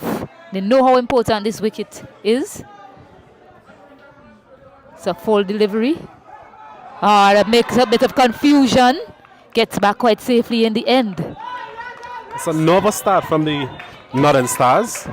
I know it's a reasonable high score on the board in terms of 166, but what they've done so far, they have not really covered themselves in glory with the running between the wickets as well as shot selection. Michael Joseph appears to be the big fish, as they would say, in this batting lineup. So they'll be hoping from their point of view that he's able to bat as much of these overs as possible. But what they need now is some sort of a partnership.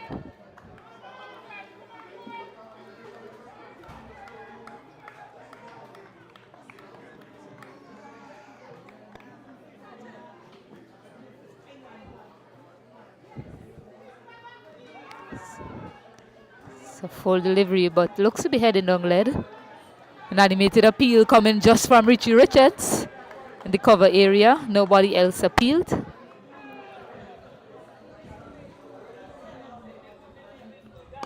This one is hit beautifully through the cover area, and that's the first 4 off the bat of Michael Joseph, showing some class there on that occasion.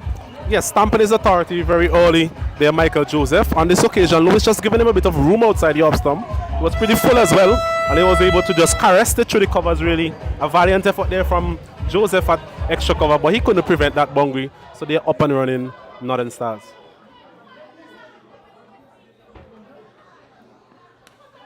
Looking to go down the ground that time, a bit of an edge that goes to the onside. They're looking for 2. It's been sent back by his partner, so they'll just get 1.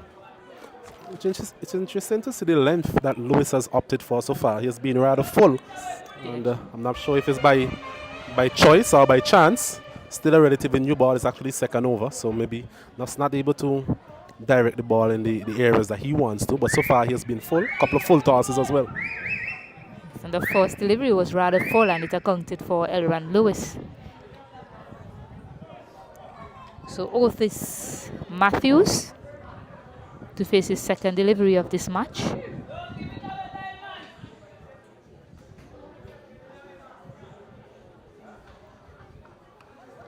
once again, it's full, but quite watchful from Matthews to close out the second over.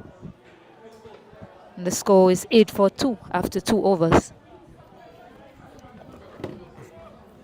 See Lewis there just doing a bit of work with Johnson in terms of his shoulder. Saw someone succumb to a shoulder injury earlier in the form of Christopher Howe. Radcliffe will be hoping that this is not the same with their key man. Key man with the bat earlier runs. Blasting his way to 49 and then coming to open the bowling as well. So it shows you his range of talents as a cricketer.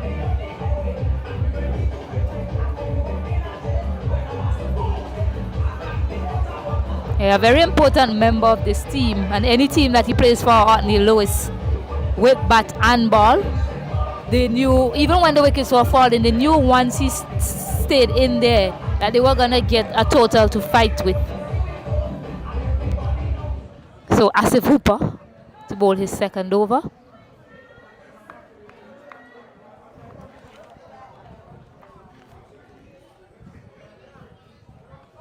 Since Michael Joseph on strike, when you look at his strike rate and his average, his strike rate is just below 160 and his average is a healthy 49. 3 half centuries to his name, Michael Joseph.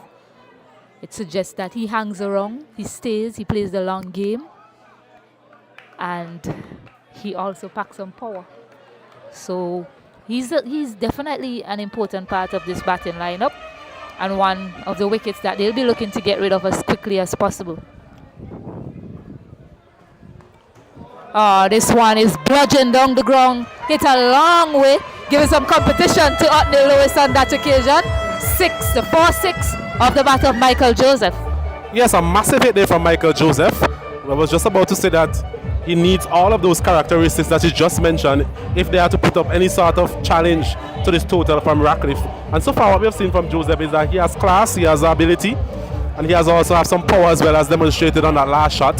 For a while I thought he was challenging the 110-meter monster we saw earlier from Otney Lewis, but that one just falling short by a few meters.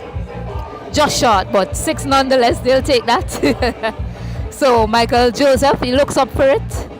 He has a 4 and now a 6, challenging the leading wicket taker in this tournament so far. And that's good from him, because Asif Hooper is the type of bowler that if you allow him to bowl at you, he will find that nagging line and length all day. So giving him something to think about in terms of that shot, Michael Joseph.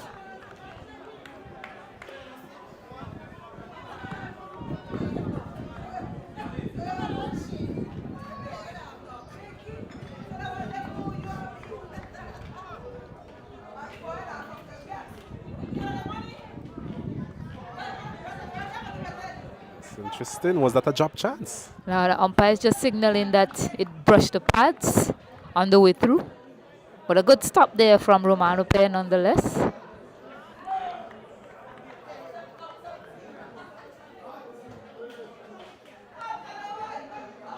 After he was hit for that 6, Asif Hooper, he brought back his length to close out with 2 dots. So at the end of the over, the score moves on to 14-2. Yes, a very good comeback there from Asif Hooper. After being hit for a monstrous hit down the ground, he was able to finish off the over, as we know he's likely to do. Very consistent in terms of his lines and length, as I said to you before. And as we look around the bowling options of the team, the fielding team, they're really a barrage of spinners, really, in terms of Rashid Frederick. We also have Richie Richards, another spinner. Even Darren Graves as well, he normally bowls for his VPL side. So it's going to be just spin after spin, and it's going to depend on how well these Northern Stars batters are able to manipulate the spin, negotiate the threat of the spin, and also score of the spinners. Yes, so Matthews back on strike to Otney Lewis. Otney Lewis, usually one of the bowlers to open the bowling for his team. Darren Graves, he also does that. Another spinner.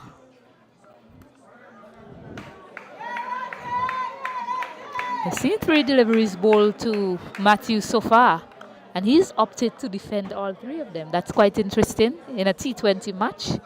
chasing 165, 66, driven this time firmly, but straight to that fielder at extra cover. The other thing about these two bowlers, they get through their overs very quickly. So that's something the Northern Stars team has to be mindful of.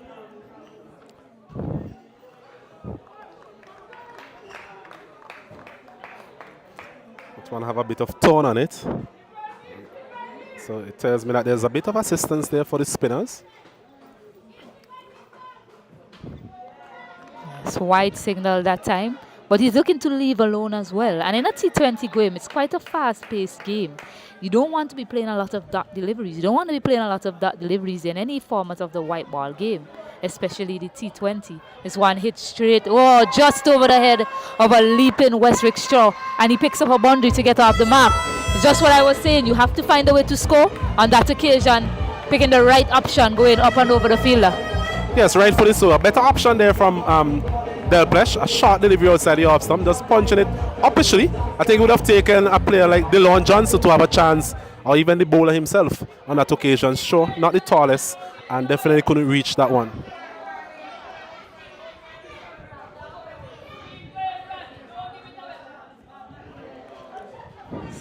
Wide signal once more by umpire Baptiste.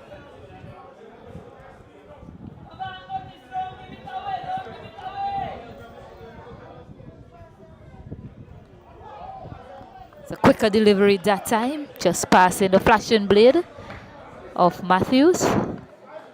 It's interesting that he's trying to play that shot. There's a slip in place. A very tall figure of Delon Johnson loomed in the slip area. Defended, you get a single as well. So what I was thinking, what I was going back to what I was saying, if you're not getting the boundaries, you have to keep ticking the scoreboard over as that over comes to an end. And the score moves up to 21 for 2 after 4 overs, sorry. 21 runs for 2 wickets after 4 overs.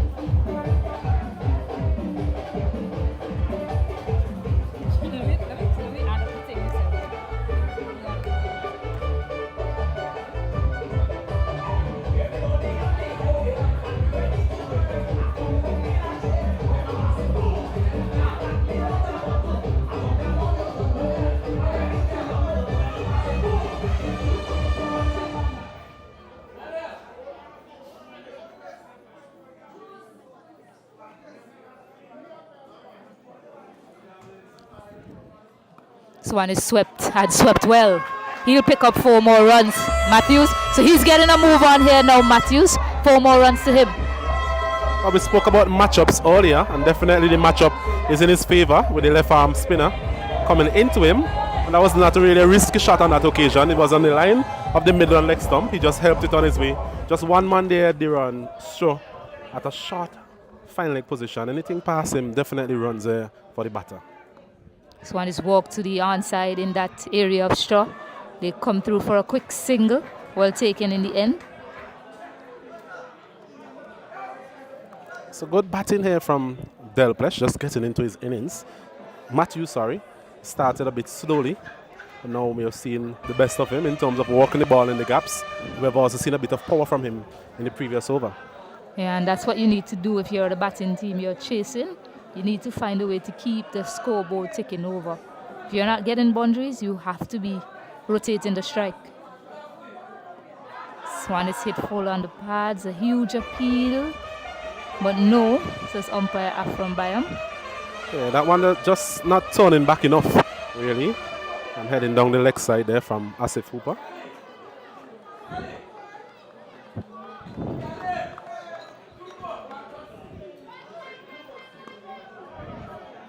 Mentioned the fast start that the Radcliffe team had. After 4 overs, they were 42 for 2. 42 for 1, sorry.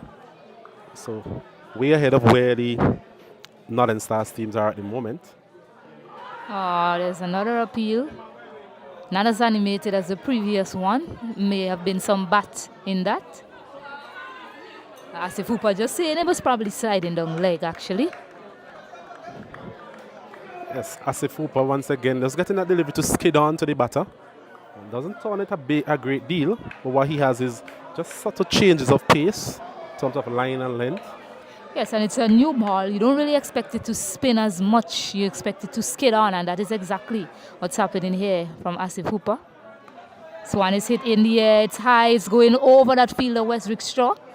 Will it run to the boundary? No, it doesn't. They pick up 2. Bit fortuitous there for Michael Joseph, getting the outer portion of the bat, but thankfully for him and the Northern Stars team was able to evade West Rickshaw. They're on a deepish extra cover boundary, not all the way back, but just wasn't able to get back and effect a catch. So 28 for the loss of 2, over number 5 completed.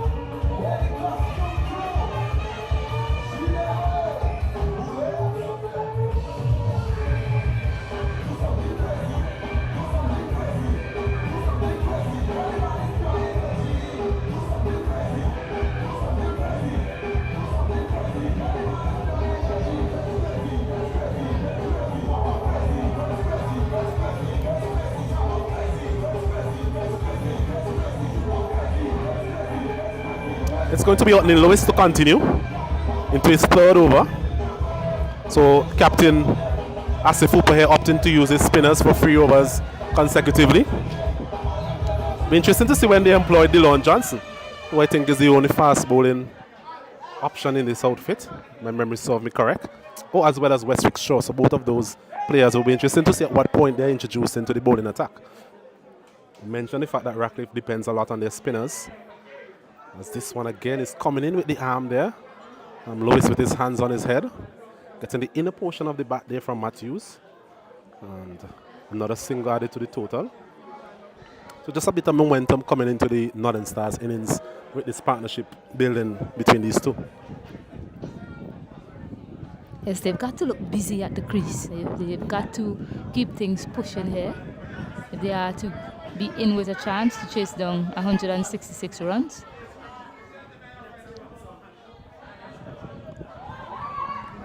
So it's a wide down the leg side. A bit of a quicker delivery there, but ill-directed. Joseph there looking to swing that one away, but misses it completely. This one is short of a length and a very good runner as well. So that's something that we have seen from them. They're prepared to take these quick singles. You mentioned the brilliance of Kadir Ned in the circle, but so far the batters have come out on top. Yeah, some excellent running by those two. The important thing is both batters were looking for the single. There was absolutely no hesitation. You know how quick Kadir Ned is in the circle.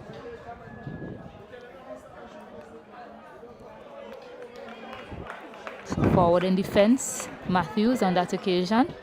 So there's a man there at backward point, cover, extra cover, mid-off, long on, deep mid-wicket, short mid-wicket and a man at square leg. Once again, he's playing it out to Kadir Ned. I don't think they want to take a risk on that occasion.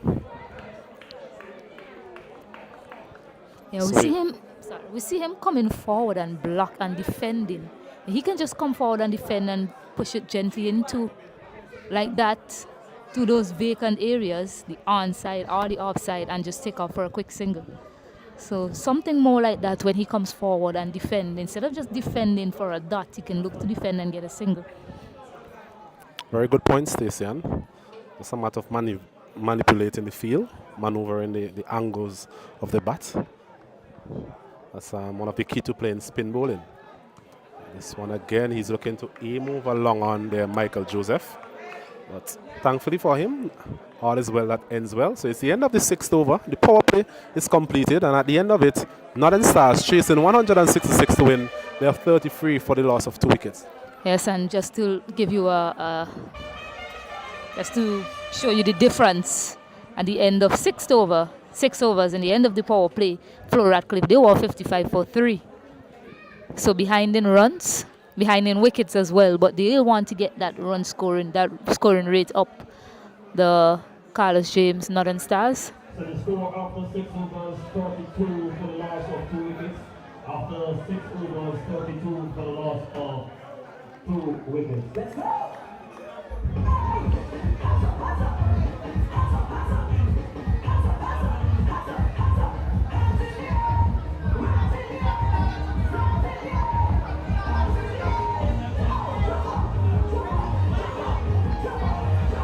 So we're going to see Asif Hooper beginning his final over. I think for a second there, Rashid Frederick was actually coming into the bowling attack. But Captain Hooper had a change of heart. So let's see how that works out for him. The power play has elapsed as well, so he can now have a few more fielders out. And we're seeing a man out long off, long on, deep extra cover, deep mid wicket, deep square leg. So a lot of boundary riders early. This one again, he's walking up back to the bowler there, Matthews. Seems to be a stylish player, easy on the eye.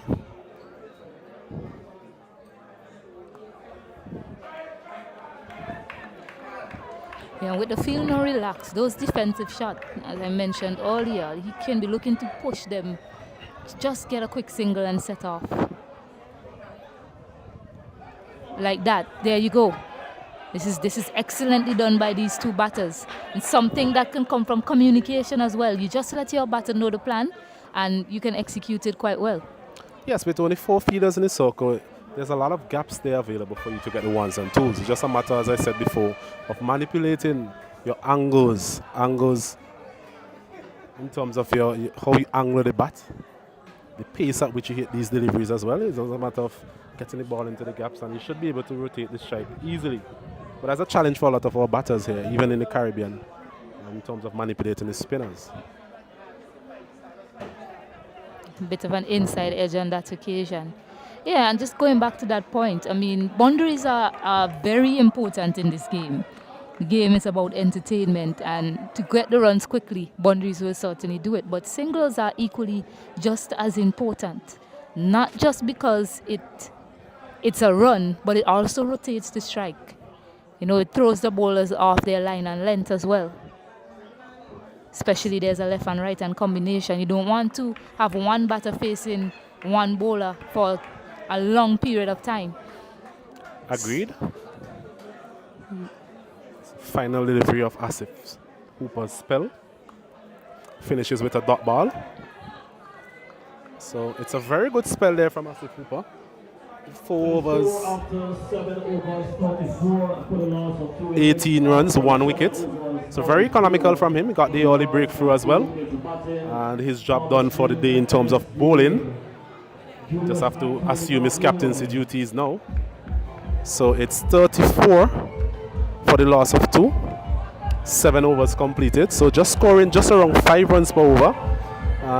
Before they started their reply, the required run rate was just around 8 or so runs per over. So they are below the runs per the required run rate at this point in time. The power players are also elapsed. So it's going to be interesting to see the approach of these two batters in this middle phase. Yes, and they need to control this middle phase. I mean, Flo Radcliffe, they lost a lot of wickets in this middle period, but they were still able to keep the runs flowing.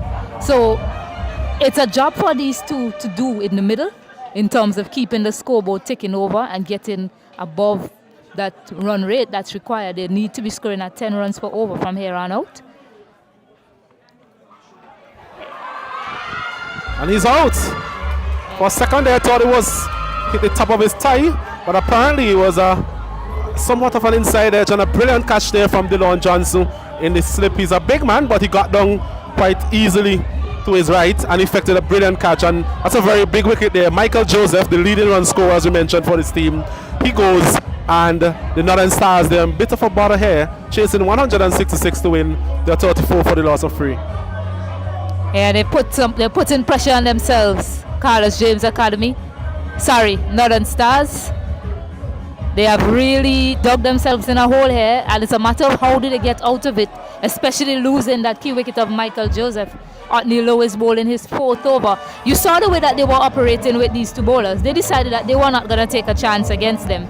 But in doing so, the run rate shot up. Otney Lewis in his last over, Michael Joseph decided he's going to take a chance, playing to the wrong delivery, looking to slug it across the line, getting a healthy edge, well taken in the end by DeLon Johnson. Really good judgment from him. Getting low down, he's a big man to get so low and take that catch. So it's a matter of how do they get themselves out of this situation they have put themselves in. They need 132 from 77 deliveries now. and they are 3 wickets down, and Michael Joseph is back in the shed. New batter is Tilran Harry. A lot for the captain to do. Yes, another key player for them, Tilran Harry. He has very experienced player as well. He does score at a reasonable rate, and they will need that, especially in this middle phase. That last dismissal, just getting a bit more bounce there, Otney Lewis. He's a tall player, a tall spinner, and got that one to bounce a bit more than Michael Joseph would have expected, and getting the inner portion of the bat, and a very good catch, as I said before, from DeLon Johnson. I must commend the captaincy as well. These two bowlers, they're very important parts of their team, and the captain has asked them to bowl their 4 overs on the trot, which has put the batting team on the back foot. But it's something that I spoke about earlier in terms of the options available to the Radcliffe team. They have a barrage of spinners, I would say, and it's a matter of how you play these spinners. So we see 2 spinners bowling their 4 overs, completing their 4 overs after this over, and we're going to see the introduction of more spin, I'm sure, in the next phase of this innings. Yeah, when you look around the field, you ask yourself, who is the weak link in this bowling lineup? Who can they target? And I'm thinking to myself, I cannot really put my finger on one bowler that they will be thinking, this is the man I'm going to target. Because all of their bowlers, they bowl fantastically well for their team. Another appeal again, and umpire Batty says not out this time. Not sure what exactly they were appealing for, whether it's the catch in the slip or an LBW decision. But in the end, umpire Batty doesn't agree, and Harry lives to fight another day. It's the end of a successful over there from Otney Lewis, a brilliant wicket he got in that over of Michael Lewis. And at the end of the 7th, it's at the end of the 8th over, sorry, it's 34 for the loss of 3. There's actually 1 delivery remaining. So one just got caught up in all the excitement there for a second. The noise you would hear in the background had some passionate supporters of both teams. So Lewis will be looking to close out this over.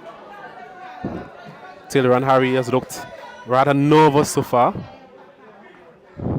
as he's punching this one out to deep cover for Singlo. He's off the mark. And at the end of the over this time, it's 35 for the loss of 3. 8 overs completed.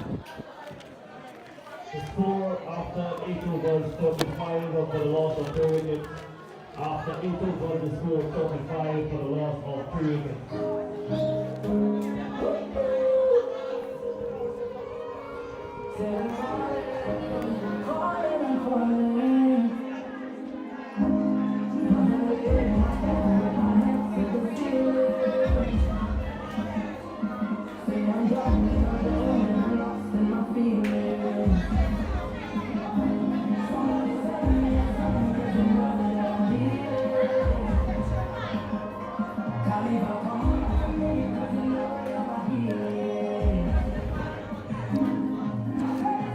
So it's going to be more spin from the northern end. We see Darren Graves coming into the attack. Somewhat of a part-time bowler, but he does very well, especially in the VPL. I think people underestimate his bowling, but with the 2 left-handers at the wicket, I think it's a good option from Asif Hooper to have the off-spinner coming into the attack. Yeah, 3rd spinner introduced. He's punching this one out to extra cover there. Harry. Mentioned a nervous start from him so far. Seemed to be getting his feet now. A lot of pressure on the board, scoreboard pressure as they say. I think that was the intention of the Radcliffe team this afternoon earlier when they won the toss. Elected to bat first, and we had a discussion about having runs on the board in a final. So the Northern Stars now, they're looking to forge somewhat of a partnership between these two. Matthews, he has been there for a while.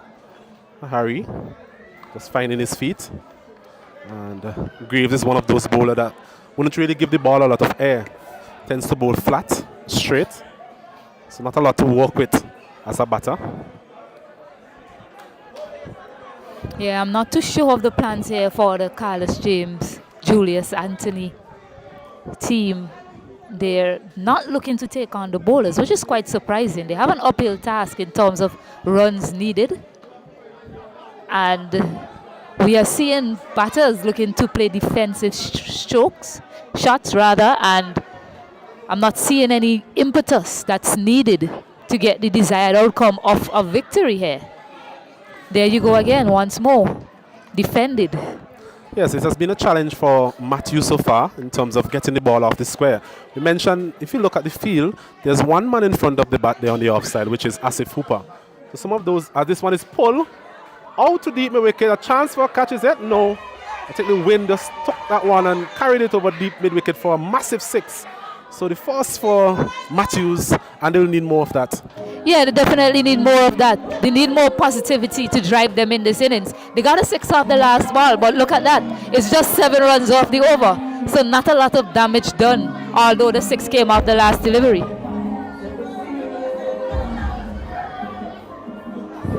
So 42 for the loss of 3.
Yes, so 42 for the loss of 3 after 9 overs. So not the type of start that the Northern Stars team were looking forward to in terms of the scoring rate as well as the wickets they've lost. Rather slow start from them. They'll be looking to get some sort of momentum going, some sort of impetus into the innings. It's going to be difficult because what we're going to see again is an introduction of another spinner in the form of Richie Richards. So we anticipated the use of spin by the Radcliffe team in our prediction earlier, and we are seeing that being manifested right before our eyes. Yes, and they can bowl 5 overs of spin because Rashid Fredericks, he's yet to be introduced. They're being stifled by spin here. And Stacey, I think that is one of the key reasons for them actually batting first as well. Giving the wicket a chance to wear and tear to some extent. Although it's a T20 match, but there's still a degree of wear and tear in the wicket. And so far they've been able to extract a bit of tone, and they've really stifled the progress of this Northern Stars team. As Harry once again is walking this one out to a square leg region and getting a single. But singles definitely won't do it. They'll definitely need a combination of singles as well as those big ones. Yeah, what I say, where they went wrong, they showed a lot of respect to the opening bowlers. I'm not saying they don't deserve that. They're magnificent bowlers, Asif Hooper leading the table in terms of wicket taking, and Otney Lewis, we know how dangerous he is. But you have got to attack the best bowlers sometimes. This one is a lovely pickup shot from OJ Matthews. From Matthews, sorry, not OJ. Otis, actually. Otis Matthews. Lovely pickup shot. They need a lot more of that if they are to pull off a victory here today. That was well executed, Osnet. Yes, a beautiful cricket shot that is. The off spinner coming around the wicket, so coming into Matthews, he just came forward and really just stroked it, and it went a long way over long off. So we have seen some beautiful shots today in terms of some sixes being hit, and I think more of that is needed from Matthews. He has been there a while. He should be able to anticipate the pace and the turn that is being offered in the wicket at this point in time. So yes, they will be hoping that he can carry on here from a Northern Stars perspective. He's cutting this one out to backward point, a chance for a run out. Somewhat of a misfield there from Ned, uncharacteristically. Yeah, but in the end, Matthews was able to make it back to his ground safely. Score remains on 49 for the loss of 3. Yeah, they just need to figure out what they're going to do when they don't get a boundary. That's basically it. And that right there, that paints a picture, that symbolizes how their innings have gone so far. It's basically a slow death by spin, if you want to put it that way. They're not able to get on top of the spinners. It's every time a bad delivery or loose delivery is solved up, they get a boundary. But what about the ones in between? That is what has them in this position right now. This one is flatter. It's heading down the leg side. A stifled appeal there from Richie Richards. They are able to come through for a leg by. So at the end of the 10th over, and the end of it is 50. Yes, 50 for the loss of 3. Exactly 5 runs per over. I think at the end of the 10th over, Radcliffe, they were 91 for 4. Yes, So quite a disparity there in terms of the runs. I mean, Radcliffe would have lost a wicket more than the Northern Stars, but the runs, they are actually 41 runs ahead, which is a lot of runs. Yeah, and that's the difference between these two teams so far. Despite they were losing wickets, Radcliffe, it never looked as if they slowed up in terms of run scoring. They kept going. They still found a way to score. There wasn't a small period where things looked as if it wasn't going, but then they were able to find their feet and get going again. So that's something that's required here for the Carlos James Northern Stars. It's the start of another over there on Graves. Bowled a tight first over. Mentioned once again, he gets through his overs very quickly. Not the longest of run-ups. As a change in the field, we see Captain Hooper instructing Joseph to come over to the offside. And I think with the level of accuracy that we have seen from Darren Graves, that's a very good move. Just fortifying that offside region. This one again is played to Ned. And a bit of a slip there from him. I must say he has not been his normal self in the field. Known him to be a brilliant fielder in that circle. A right smile from him as well. I think the thing with the Radcliffe innings though is that I think they were mindful of the fact that they had a bit of depth in their batting. And depth in terms of players who could actually clear the boundary as well. We saw the likes of Otney Lewis and Dylan Johnson, these guys. They came in lower in the order and they were able to find the boundary quite easily. I'm not too sure about the batting depth of the Northern Stars team, which might have led to their being more circumspect up front. But so far it hasn't really worked for them. It has put more pressure on the middle order. And so far, the spinners, as you mentioned, they've really nullified their progress.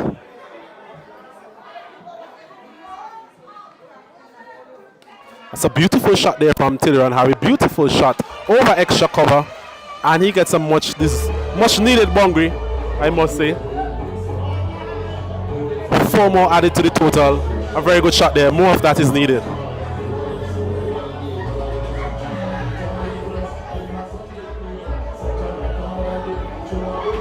Yeah, we've seen both of these batters. They are quite capable of playing big shots. So the game is back.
24 for 3.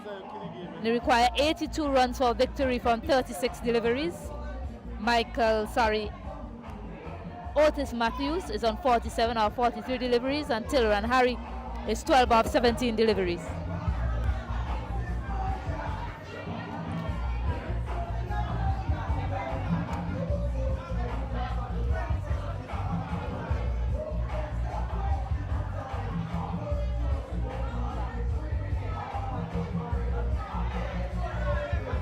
So a lot to do here, Otney. We saw that Graves, the way he's decided to operate to these two batters. He's not looking to pitch it up. He's not looking to toss it up. He's not looking to flight it. He's just looking to bowl it on a length, flat and fast. So it's up to the batters to outthink him and upset his length that he's bowled to them so far. It'll be interesting to see what they do if he continues to bowl that type of length to them. So Graves to continue to Harry.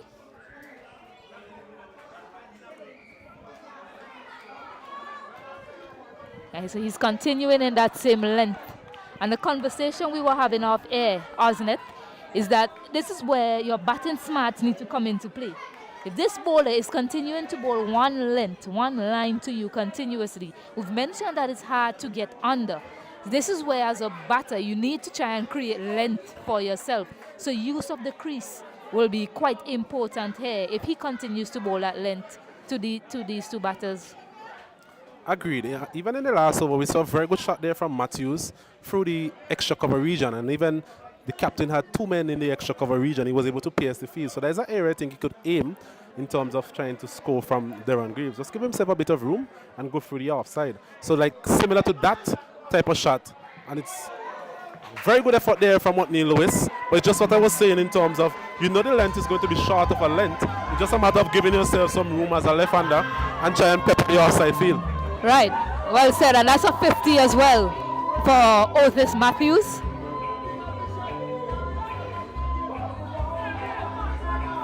I think it's a 50 as well for Matthews.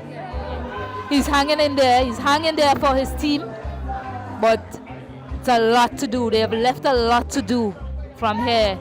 The Carlos James, not Leeward team.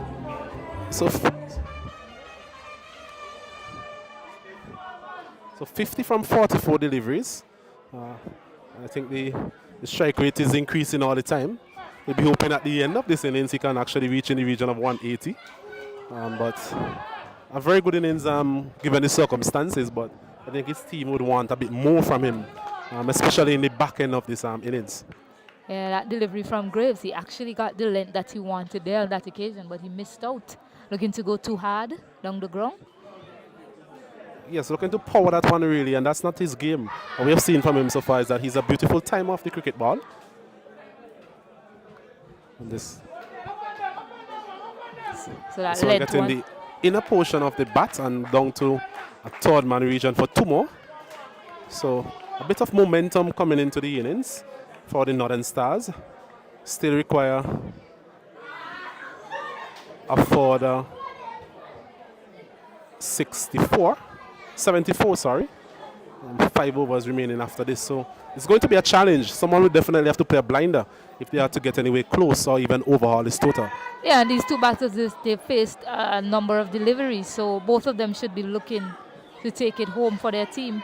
They've certainly done the job of going deep, so now it's time for them to go hard. That's another lovely shot there, but straight out to the man there, Richards. Yeah, well so positioned. Yeah, on the extra cover boundary. What we've seen now from the captain is that he's decided to set his field according to the plan of the bowler. So now he has protection there. 3 men, quite an orthodox field setting for an off spinner. 3 men on the onside boundary, protecting that area well. So smart captaincy. Yes, very good captaincy from Asif Hooper. He's an experienced campaigner. He's played a lot of cricket at this level. And I think he's always a captain who thinks on his feet. And definitely very good field placing on that occasion. So 94 for the loss of 3. 15 overs completed. So 5 overs remaining, Stacey-Ann. A forward of 72. He has 72 runs from 30 deliveries. It's doable, but it's going to take some big overs from here on.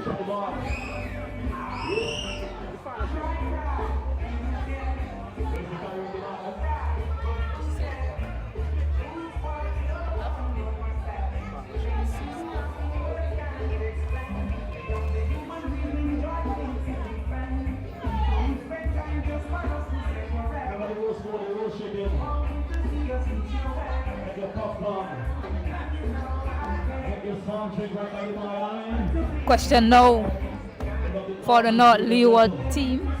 Have they left it too late? They require 72 from 30 deliveries. 2 batters at the crease, well set. Tyran Harry is 16 of 20 deliveries. And Otis Matthews racking up a half century. He's 53 of 46 deliveries.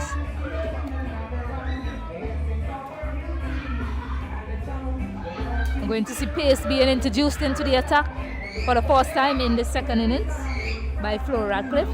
Delon Johnson, another experienced campaigner, left arm pacer. But we were wondering at what point this would have happened. And it's taken 15 overs for the captain, Bailey, Asif Hooper, to turn to the big man, Delon Johnson. A very experienced campaigner once again at this level. Has good changes of pace. Can actually bowl a bit quick when he's in the mood. But it will be interesting to see how he goes there against these 2 set batters. Currently a partnership of 60 between these 2. So somewhat of a recovery here from the Northern Stars team. They'll be hoping that these 2 can actually just kick on and continue to pile on the runs here. And from a neutral perspective, we're hoping that we can have a close finish here. His first delivery is punched down to Asif Hooper on the long on boundary for a single. Yeah, they were 94 at the start of this over, 15 overs. Flo Radcliffe, they were 121 for 6 after 15. So they continue to be behind Flo Radcliffe and Carlos James, Northern Stars. As we take a look at the field, there's a man there well, actually the mid-on is actually going back on this occasion. So I was about to say, given the mid-on and the mid-off up, then the length that we will see from Delon Johnson. But the long on is actually back.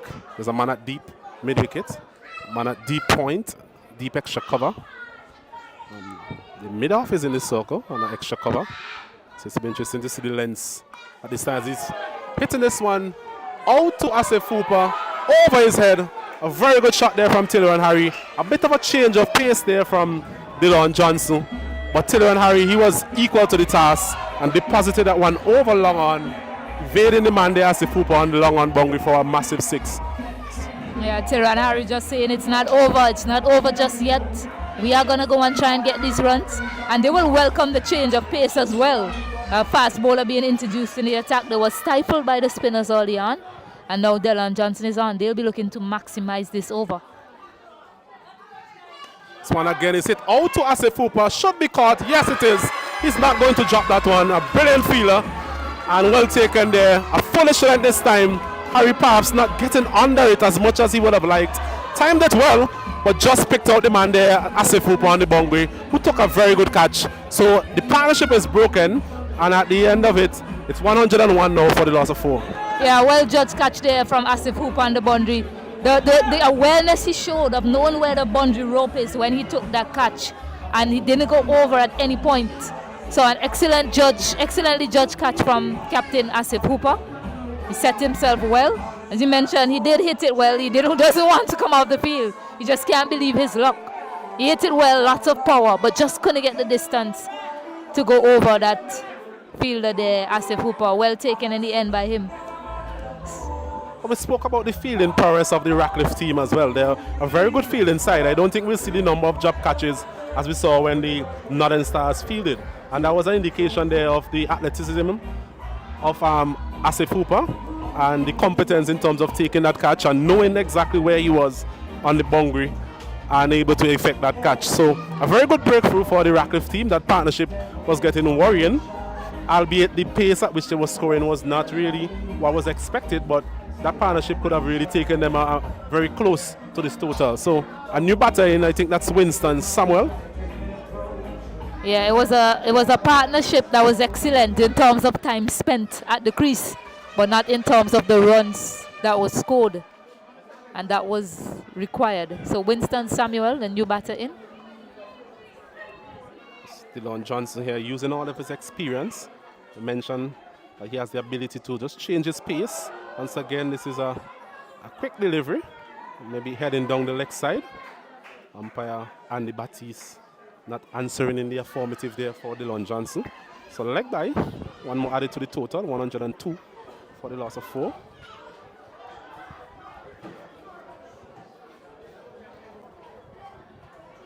So Matthews looms as key. He spent a lot of time in the middle. He's definitely accustomed to conditions. So he's a key man to take the Leeward team home. It's Johnson coming around the wicket this time.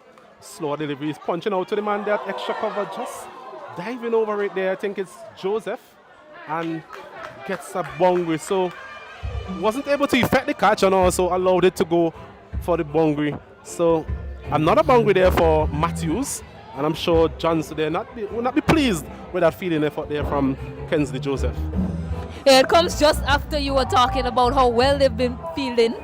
An indication of commentators because they're Osnet. But the Carlos James team, they'll be happy about that boundary. They'll take them any way they can.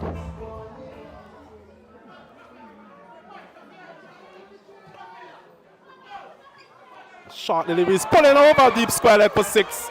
A poor delivery really from DeLon Johnson. Not having the pace really to trouble Matthews on that occasion. I'm sure his eyes are lit up when he saw that particular length, and he was able to deposit it over deep square leg for a massive 6. So a bit of momentum now coming into Matthews' batting, and I'm sure the Northern Stars team will be happy to see that. Yeah, that was a massive over as well. To finish it off in style, picking up a 6, 4 overs remaining. They still need 54 runs for victory. Can they do it from here? Carlos James, Julius Anthony team. Bit of a conference in the middle from Asif Hooper and his boys, calling his boys in, just letting them know we cannot let it slip from here. It's very important that they pick up that wicket of Matthews because he spent a lot of time and he'll be thinking he has to do the job of bringing it home for his team. Definitely so. He has soaked up a lot of dot deliveries, and now we are seeing the fruits of his labor, as they would say. This is a result of actually spending a lot of time at the crease. Yes, he could have actually manipulated these deliveries a bit better in terms of finding the singles. What we are seeing from him is that he has a very good base from which he operates from. A stylish player, as I mentioned before, times the ball very well. And so far we have seen a lot of class in terms of his attacking shots. He's on to 64, and they'll be hoping that he can actually get the majority of the strike in these remaining 4 overs. And I think in that situation, they'll be able to get close or give it a go in terms of overall in this 166. Yeah, and the first over of pace introduced was actually the biggest over of this inning so far. 17 runs coming off it. So some much needed impetus in the batting innings for the Carlos James, Julius Anthony team. But it was always going to be a challenge for a bowler coming into bowl at the back end of the innings. We said as an opening bowler, normally DeLon Johnson is the opening bowler, but coming into bowl is 16th over. It was always going to be a challenge for him, and it proved to be so.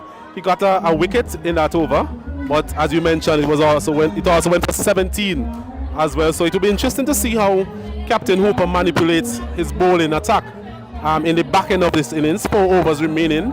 Will he continue with DeLon Johnson from the other end? We haven't seen the likes of Rashid Frederick bowling an over as yet, and I'm not sure if he'll be bowling in this phase. What we're going to see now is Westwick Shaw actually coming into the attack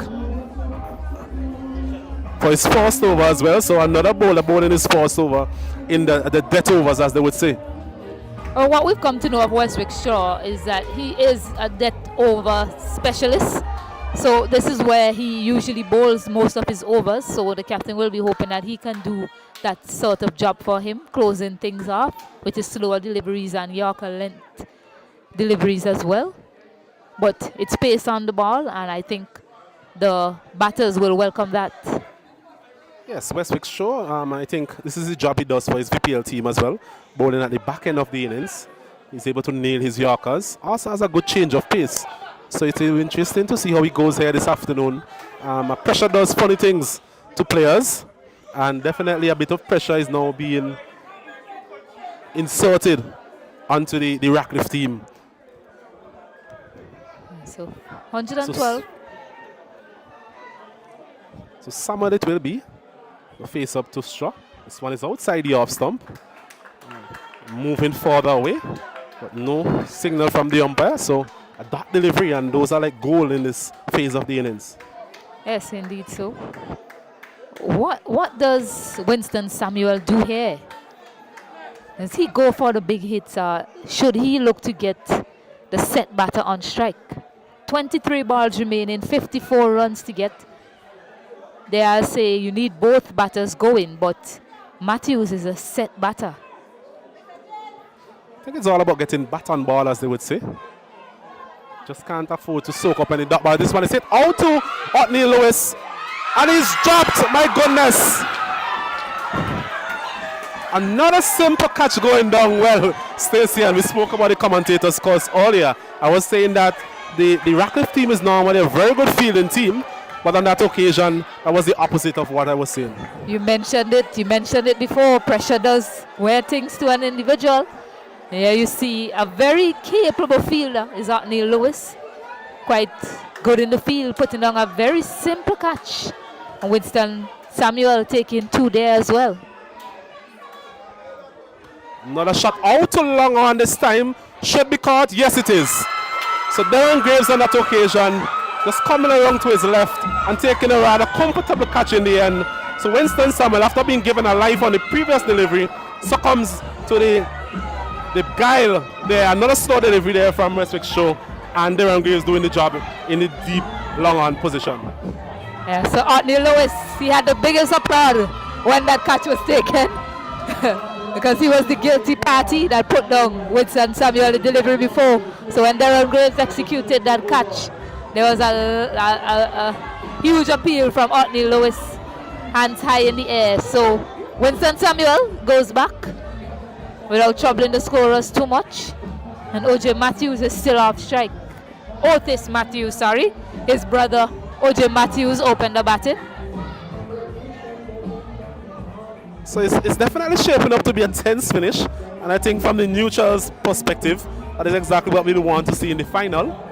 So 114 for the loss of 5. If you're a betting man, I think you would bet with the fielding team, but cricket is a game of glorious uncertainties, as they would say. But Otis Matthews definitely will have a big say if he is to bat all of these remaining overs. Having spent the majority of the innings in the middle, I think he's the one really that the Radcliffe team will love to see the back of at this point in time. So the new batter is Courtney Franklin. The energetic Courtney Franklin. He's only going to play one way, isn't it? He's going to look to get bat on ball. He's going to look to go hard at these bowlers. Did mention in that Windward Islands tournament for St. Vincent, he notched up a 59 or 53 deliveries in one of the games.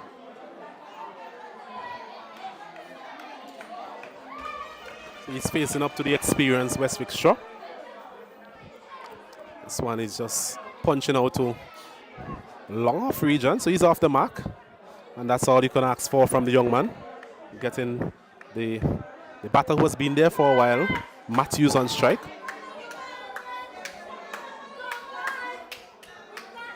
As we take a look at the field, there's a man there long off, long on, deep mid wicket. A man at short fine leg, point, cover, deep cover, and a man there at mid wicket. So a lot of boundary riders, understandably so. This one is a slow delivery once again there from Westwick Straw. Completely deceiving Matthews on that occasion, losing his shape. Yeah, looking to use his feet to the bowler. And good deception shown from Westwick Straw. That's the way he operates at the death. Bowls that change of pace, Yorkers as well. Change of pace delivery accounted for Winston Samuel. I think the key for Matthews is actually holding his shape. He doesn't appear to be the kind of batter who will just hit the cover off the ball, really. He's more of a timer of the cricket ball. So he will need to have a strong base from which he's hitting from. And be mindful of the variations that Westwick Straw possesses. Once again, it's a big hit, but I think he doesn't have enough on this one. It's going to be caught, yes. So a safe pair of hands there from Darren Graves. His second catch in the outfield. Once again, Matthews there just not getting the type of power that was needed to clear that side of the ground. And the end of a very good innings from the young man. But sad to say, The Radcliffe team would be glad to see the back of him. Another wicket goes down. It's 115 for the loss of 6. Yeah, a lot rested on his shoulder. Matthews and the Flo Radcliffe's team.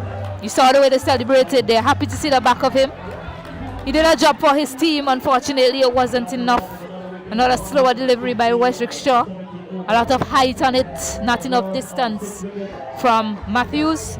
He's been dismissed for a handy half century. Didn't have a lot of help. And that's the end of him. So Westwick Shaw picking up 2 wickets in that over. The new batter is Akil Mason, the keeper. The wicket keeper, yes. Thought he had a very good day behind the stumps. Took some very good catches. They'll be hoping to transfer that form into his batting. Coming into this pressure situation. His team struggling. As we see Johnson to bowl his second over. Having conceded 17 in his previous over. He'll be looking to have a better one this time around. But I'm sure Courtney Franklin would have other thoughts in mind. Yeah, there's only one thing left to do now for the Carlos James Academy, Northern Stars. They have to go at the bowling. They have to find a way to pick up boundaries. So wide delivery to start. So 50 from 18 deliveries. Scoring rate in excess of 12. That's always a challenge. So 3 overs, 50 runs. Yeah, for a game that's been dominated. Sorry, I was just about to say the scoring rate is actually 16. About 16 runs per over. So definitely need some big ones, some boundaries. Singles won't do at this point in time. Slow delivery, slapping this one out to deep mid wicket. And Asif Hooper comes around and there's a chance for a run out here. I think he's just back in time. His partner there, Mason, wasn't on the same level as him.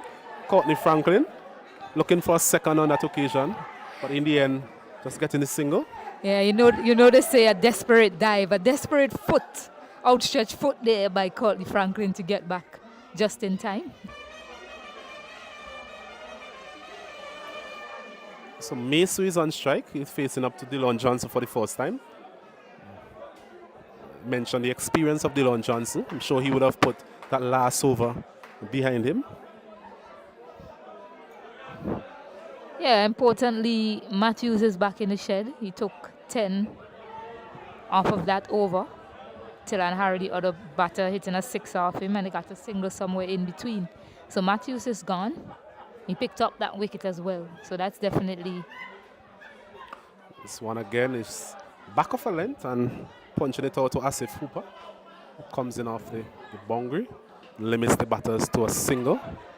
Bit of an overthrow, but Kadir Ned is there, anticipating that overthrow effectively.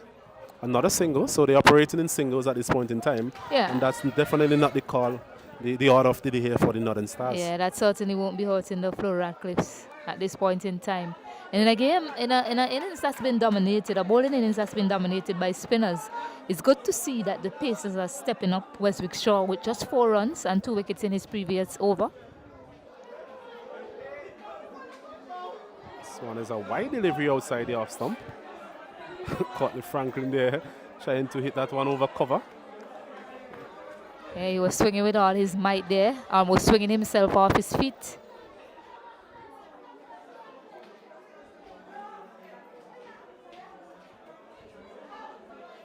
So we spoke about the different templates used by both teams.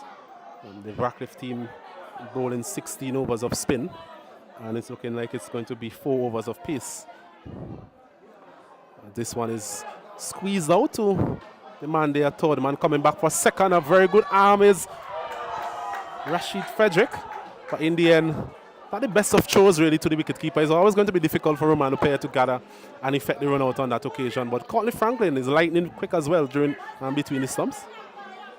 Yeah, and it's also been called no ball as well. I'm wondering if it's for overstepping or if it's for hitting the stump on his follow through there on Johnson. It's quite animated.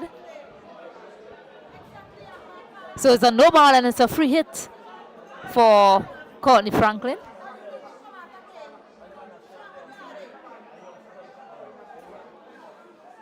Dylan Johnson, they are not happy with the umpire's decision on that occasion.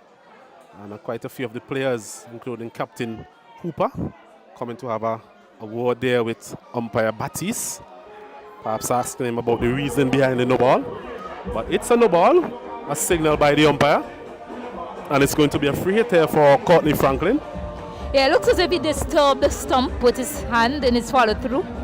And you know, with the new rules now, that should be called a no ball.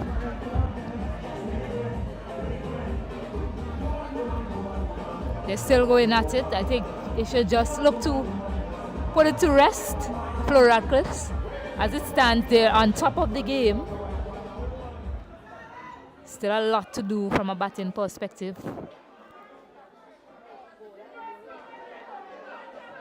Still 44 runs to get. And 2 overs remaining after this. So it's definitely going to be a challenge here. But a free hit here. This should help. Franklin swinging, but straight back to Johnson. Bit of a misfield. Is able to get a single. Yeah, not a bad result for the Radcliffe team. The singles really won't do it for the Northern Stars. They will definitely need to get a move on and find the boundaries from now on if they are to pose any sort of challenge to this 166 made by the Radcliffe team.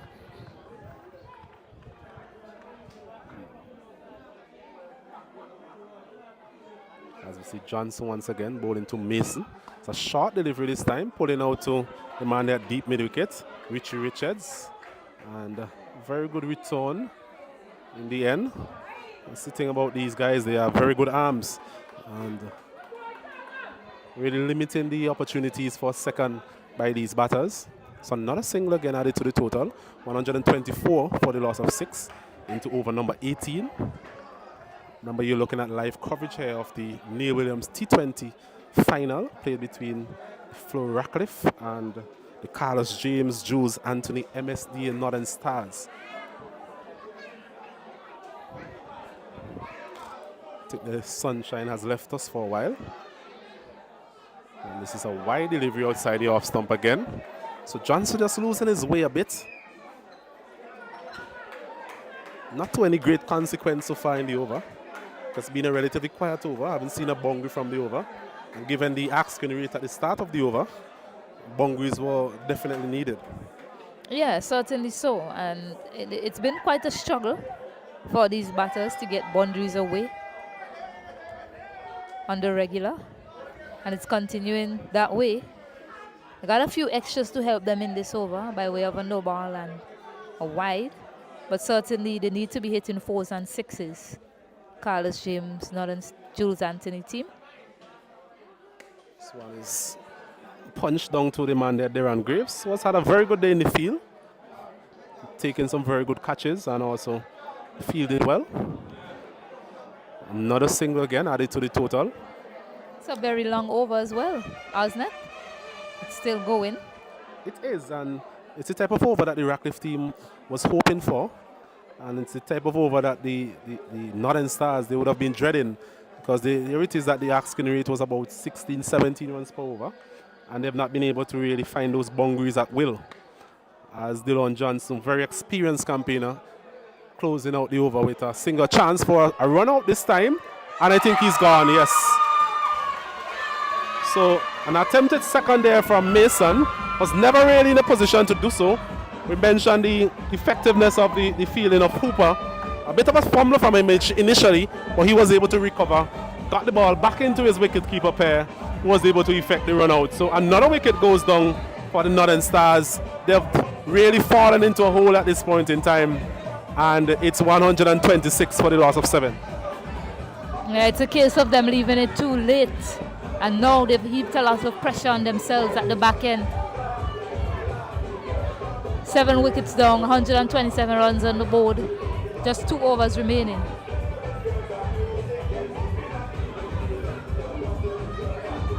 Need 39 runs from 12 balls.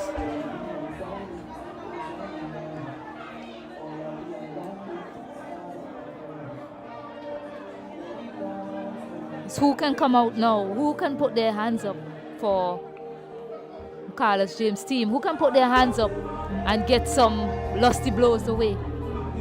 It's a question of that for the batting team. For the bowling team, it's a matter of holding their nerve and closing things out.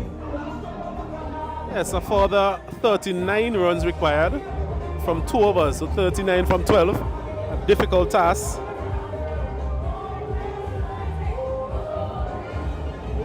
Basically 19 runs per over. So it's definitely going to be a challenge given what we have seen previously from Westwick Shaw. A very experienced campaigner, as we mentioned before, is able to bowl these changes of pace and hit the Yorker lengths at will. So Franklin here and the new batter Kimson Dalzer really didn't have a good day in the field, neither with the ball or with his catching. He'll be hoping that he can close out this innings in the form of some batting, some lower order batting for his team. Yeah, he has a chance to be a hero, Danzel. He wasn't confident in the field when he bowled and fielded. There's a case now for him to just put his hands up and be a hero with the bat. Can he do that for his team along with Courtney Franklin? They now require 39 off 11 balls. So after 18.1 over, the score is 21. So there was Shaw again, just starting out with a change of pace. Franklin swinging for the fences. It's not going to go down without putting up a fight, but definitely a challenge here against a very good death bowler in the form of Westwick Shaw. As Shaw comes in again. This time he's hitting it out to the man there, Asif, and there's a chance to run out again. He's gone. Suicidal really there from Franklin. He just hit it out to the man there at extra cover, Asif Hooper, who was never going to give up that opportunity to effect a run out. In the end, pretty simple stuff here from Radcliffe. They're sprinting to victory here at the Park Hill playing field in this final. Another wicket goes, and it's 127 for the loss of 8, chasing 166. 39 required from 10. Calmly done, quite calmly done by Asif Hooper. Just collecting that ball and just turn it into the keeper. No fuss at all, picking up an 8th wicket.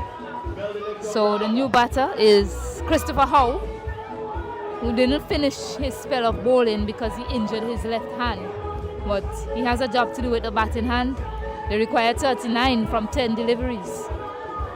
Yes, and as we have been saying all along, that was a crucial point in this encounter when Christopher Howe was not able to continue his bowling effort because he was the one who dented the backbone of the top order for the Radcliffe team. But unfortunately for him, just trying to save a boundary, he dived and did some damage to his left shoulder and wasn't able to continue until this point. So it was a real big blow to the efforts of the Northern Stars team. They were not able to bowl as effectively as they perhaps would have done had he been in the bowling ranks. Yeah, he seems to be a fighter though. He's come out here, he's looking to do a job with the batting hand for his team. Flo Radcliffe, they're holding their nerves quite well. Looking to close out a victory here to lift the trophy.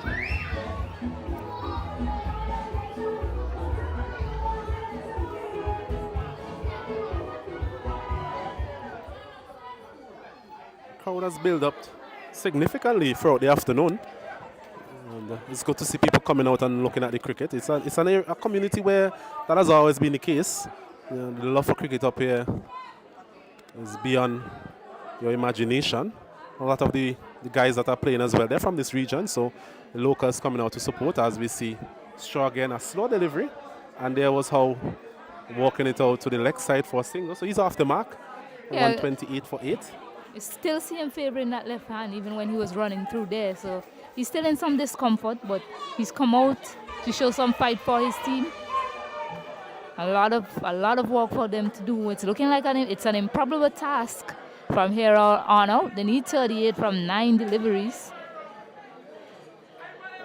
You know, as they say, it's not over until it's done. Some show the Northern Star supporter, they'll be still believing. Stranger things have happened in cricket. Indeed so, but they need to be dealing in sixes. Westwick Shaw, he's on top of the ball. He hasn't conceded a boundary so far in his spell of bowling. Another slow delivery on the line of the leg stump this time. And there was Dalzo, not able to get bat on that one. So somewhat of an anticlimax here at the Parkway playing field. The Radcliffe team seem to just be cruising, really. Turn on the cruising mood as they near this victory in this T20 tournament. I'll say that they basically cruised through this bowling innings. They were not under any pressure at all at any point in time from this batting unit. This one is punched out to Asif Hooper again. Comes around and feels cleanly. So there were a few occasions where Matthews, he looked as if he was going to be the one to try and get them over the line. But apart from that, it really was a pretty comfortable final for the Flo Radcliffe with ball in hand. Yes, I think it's safe to say that Matthews, he huffed and he puffed, but he was not able to blow the house down, as we know from our storytelling days. But I think as long as he was there, he would have given Northern Stars a chance. He would have given them some sort of hope. Because let's face it, he really showed some of his class in the way that he was able to hit some of those sixes. But the strike rate from early on in his innings was not really what he needed, given the type of chase that they were under.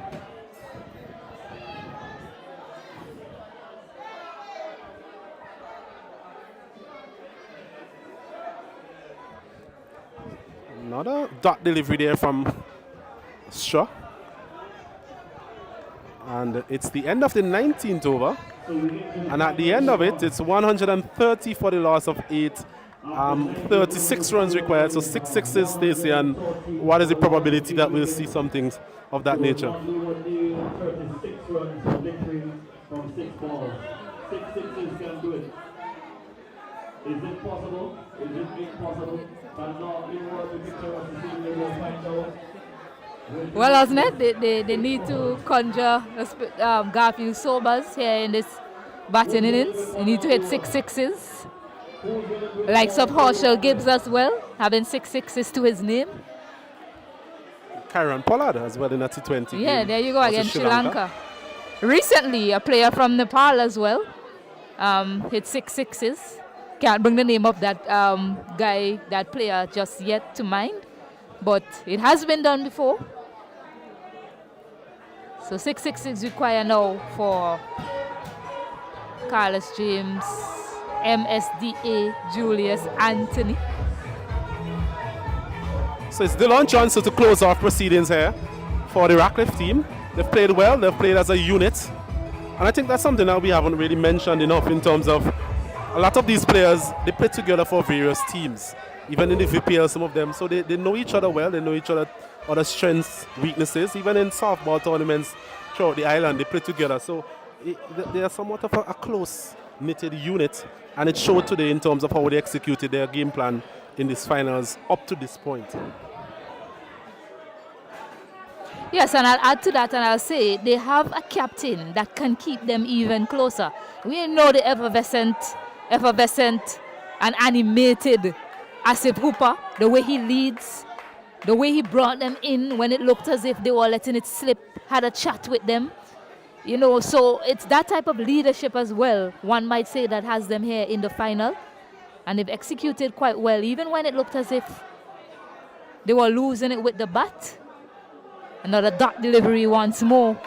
You saw them on the sidelines cheering each other on, still believing. They have a lot of belief, the Flo Radcliffe team.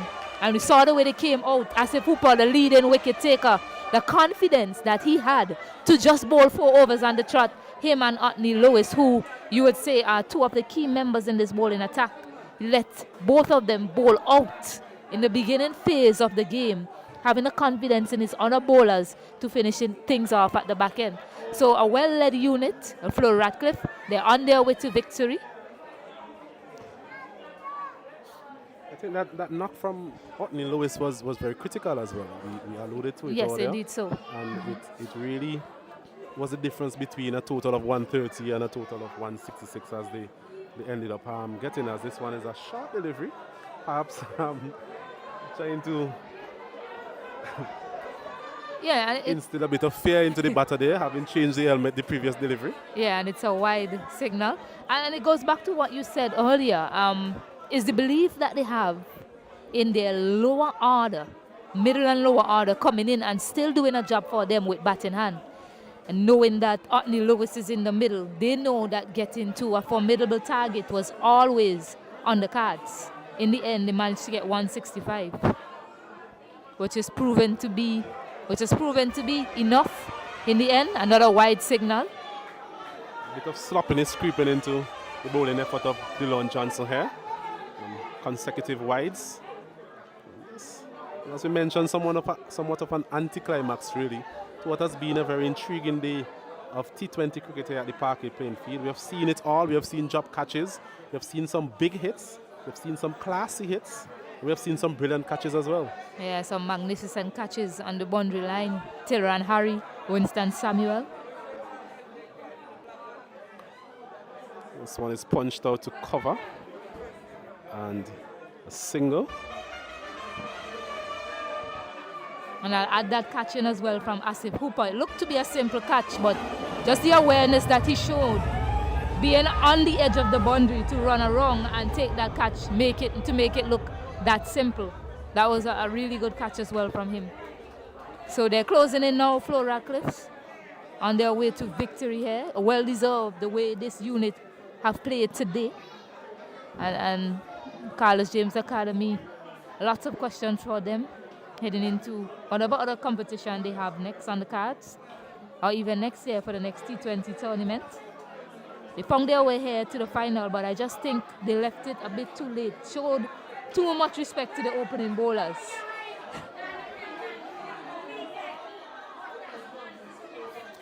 As we are seeing a very interesting field being set here. All the players in the slip cordon just taking full advantage of the fact that it's virtually impossible for the Northern Stars team to overhaul this total.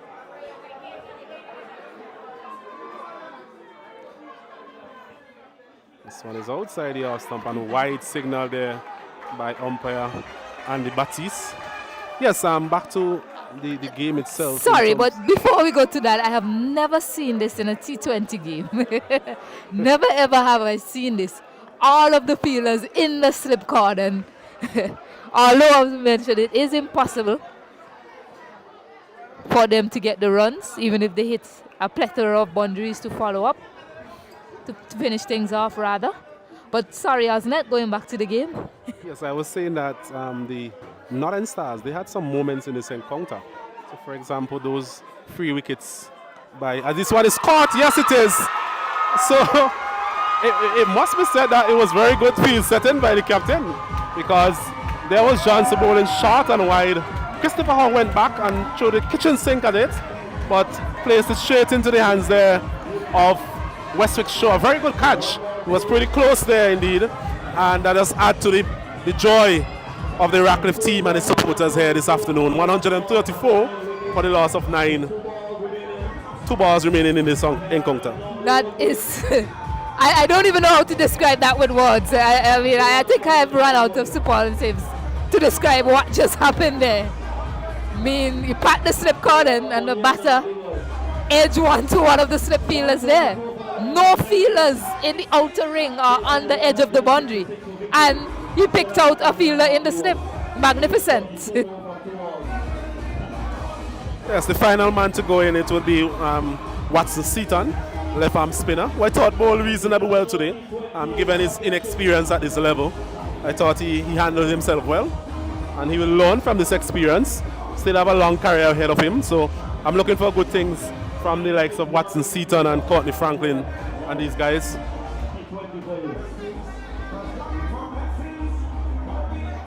So a similar feel to the previous delivery, as we see a rather wide slip cordon.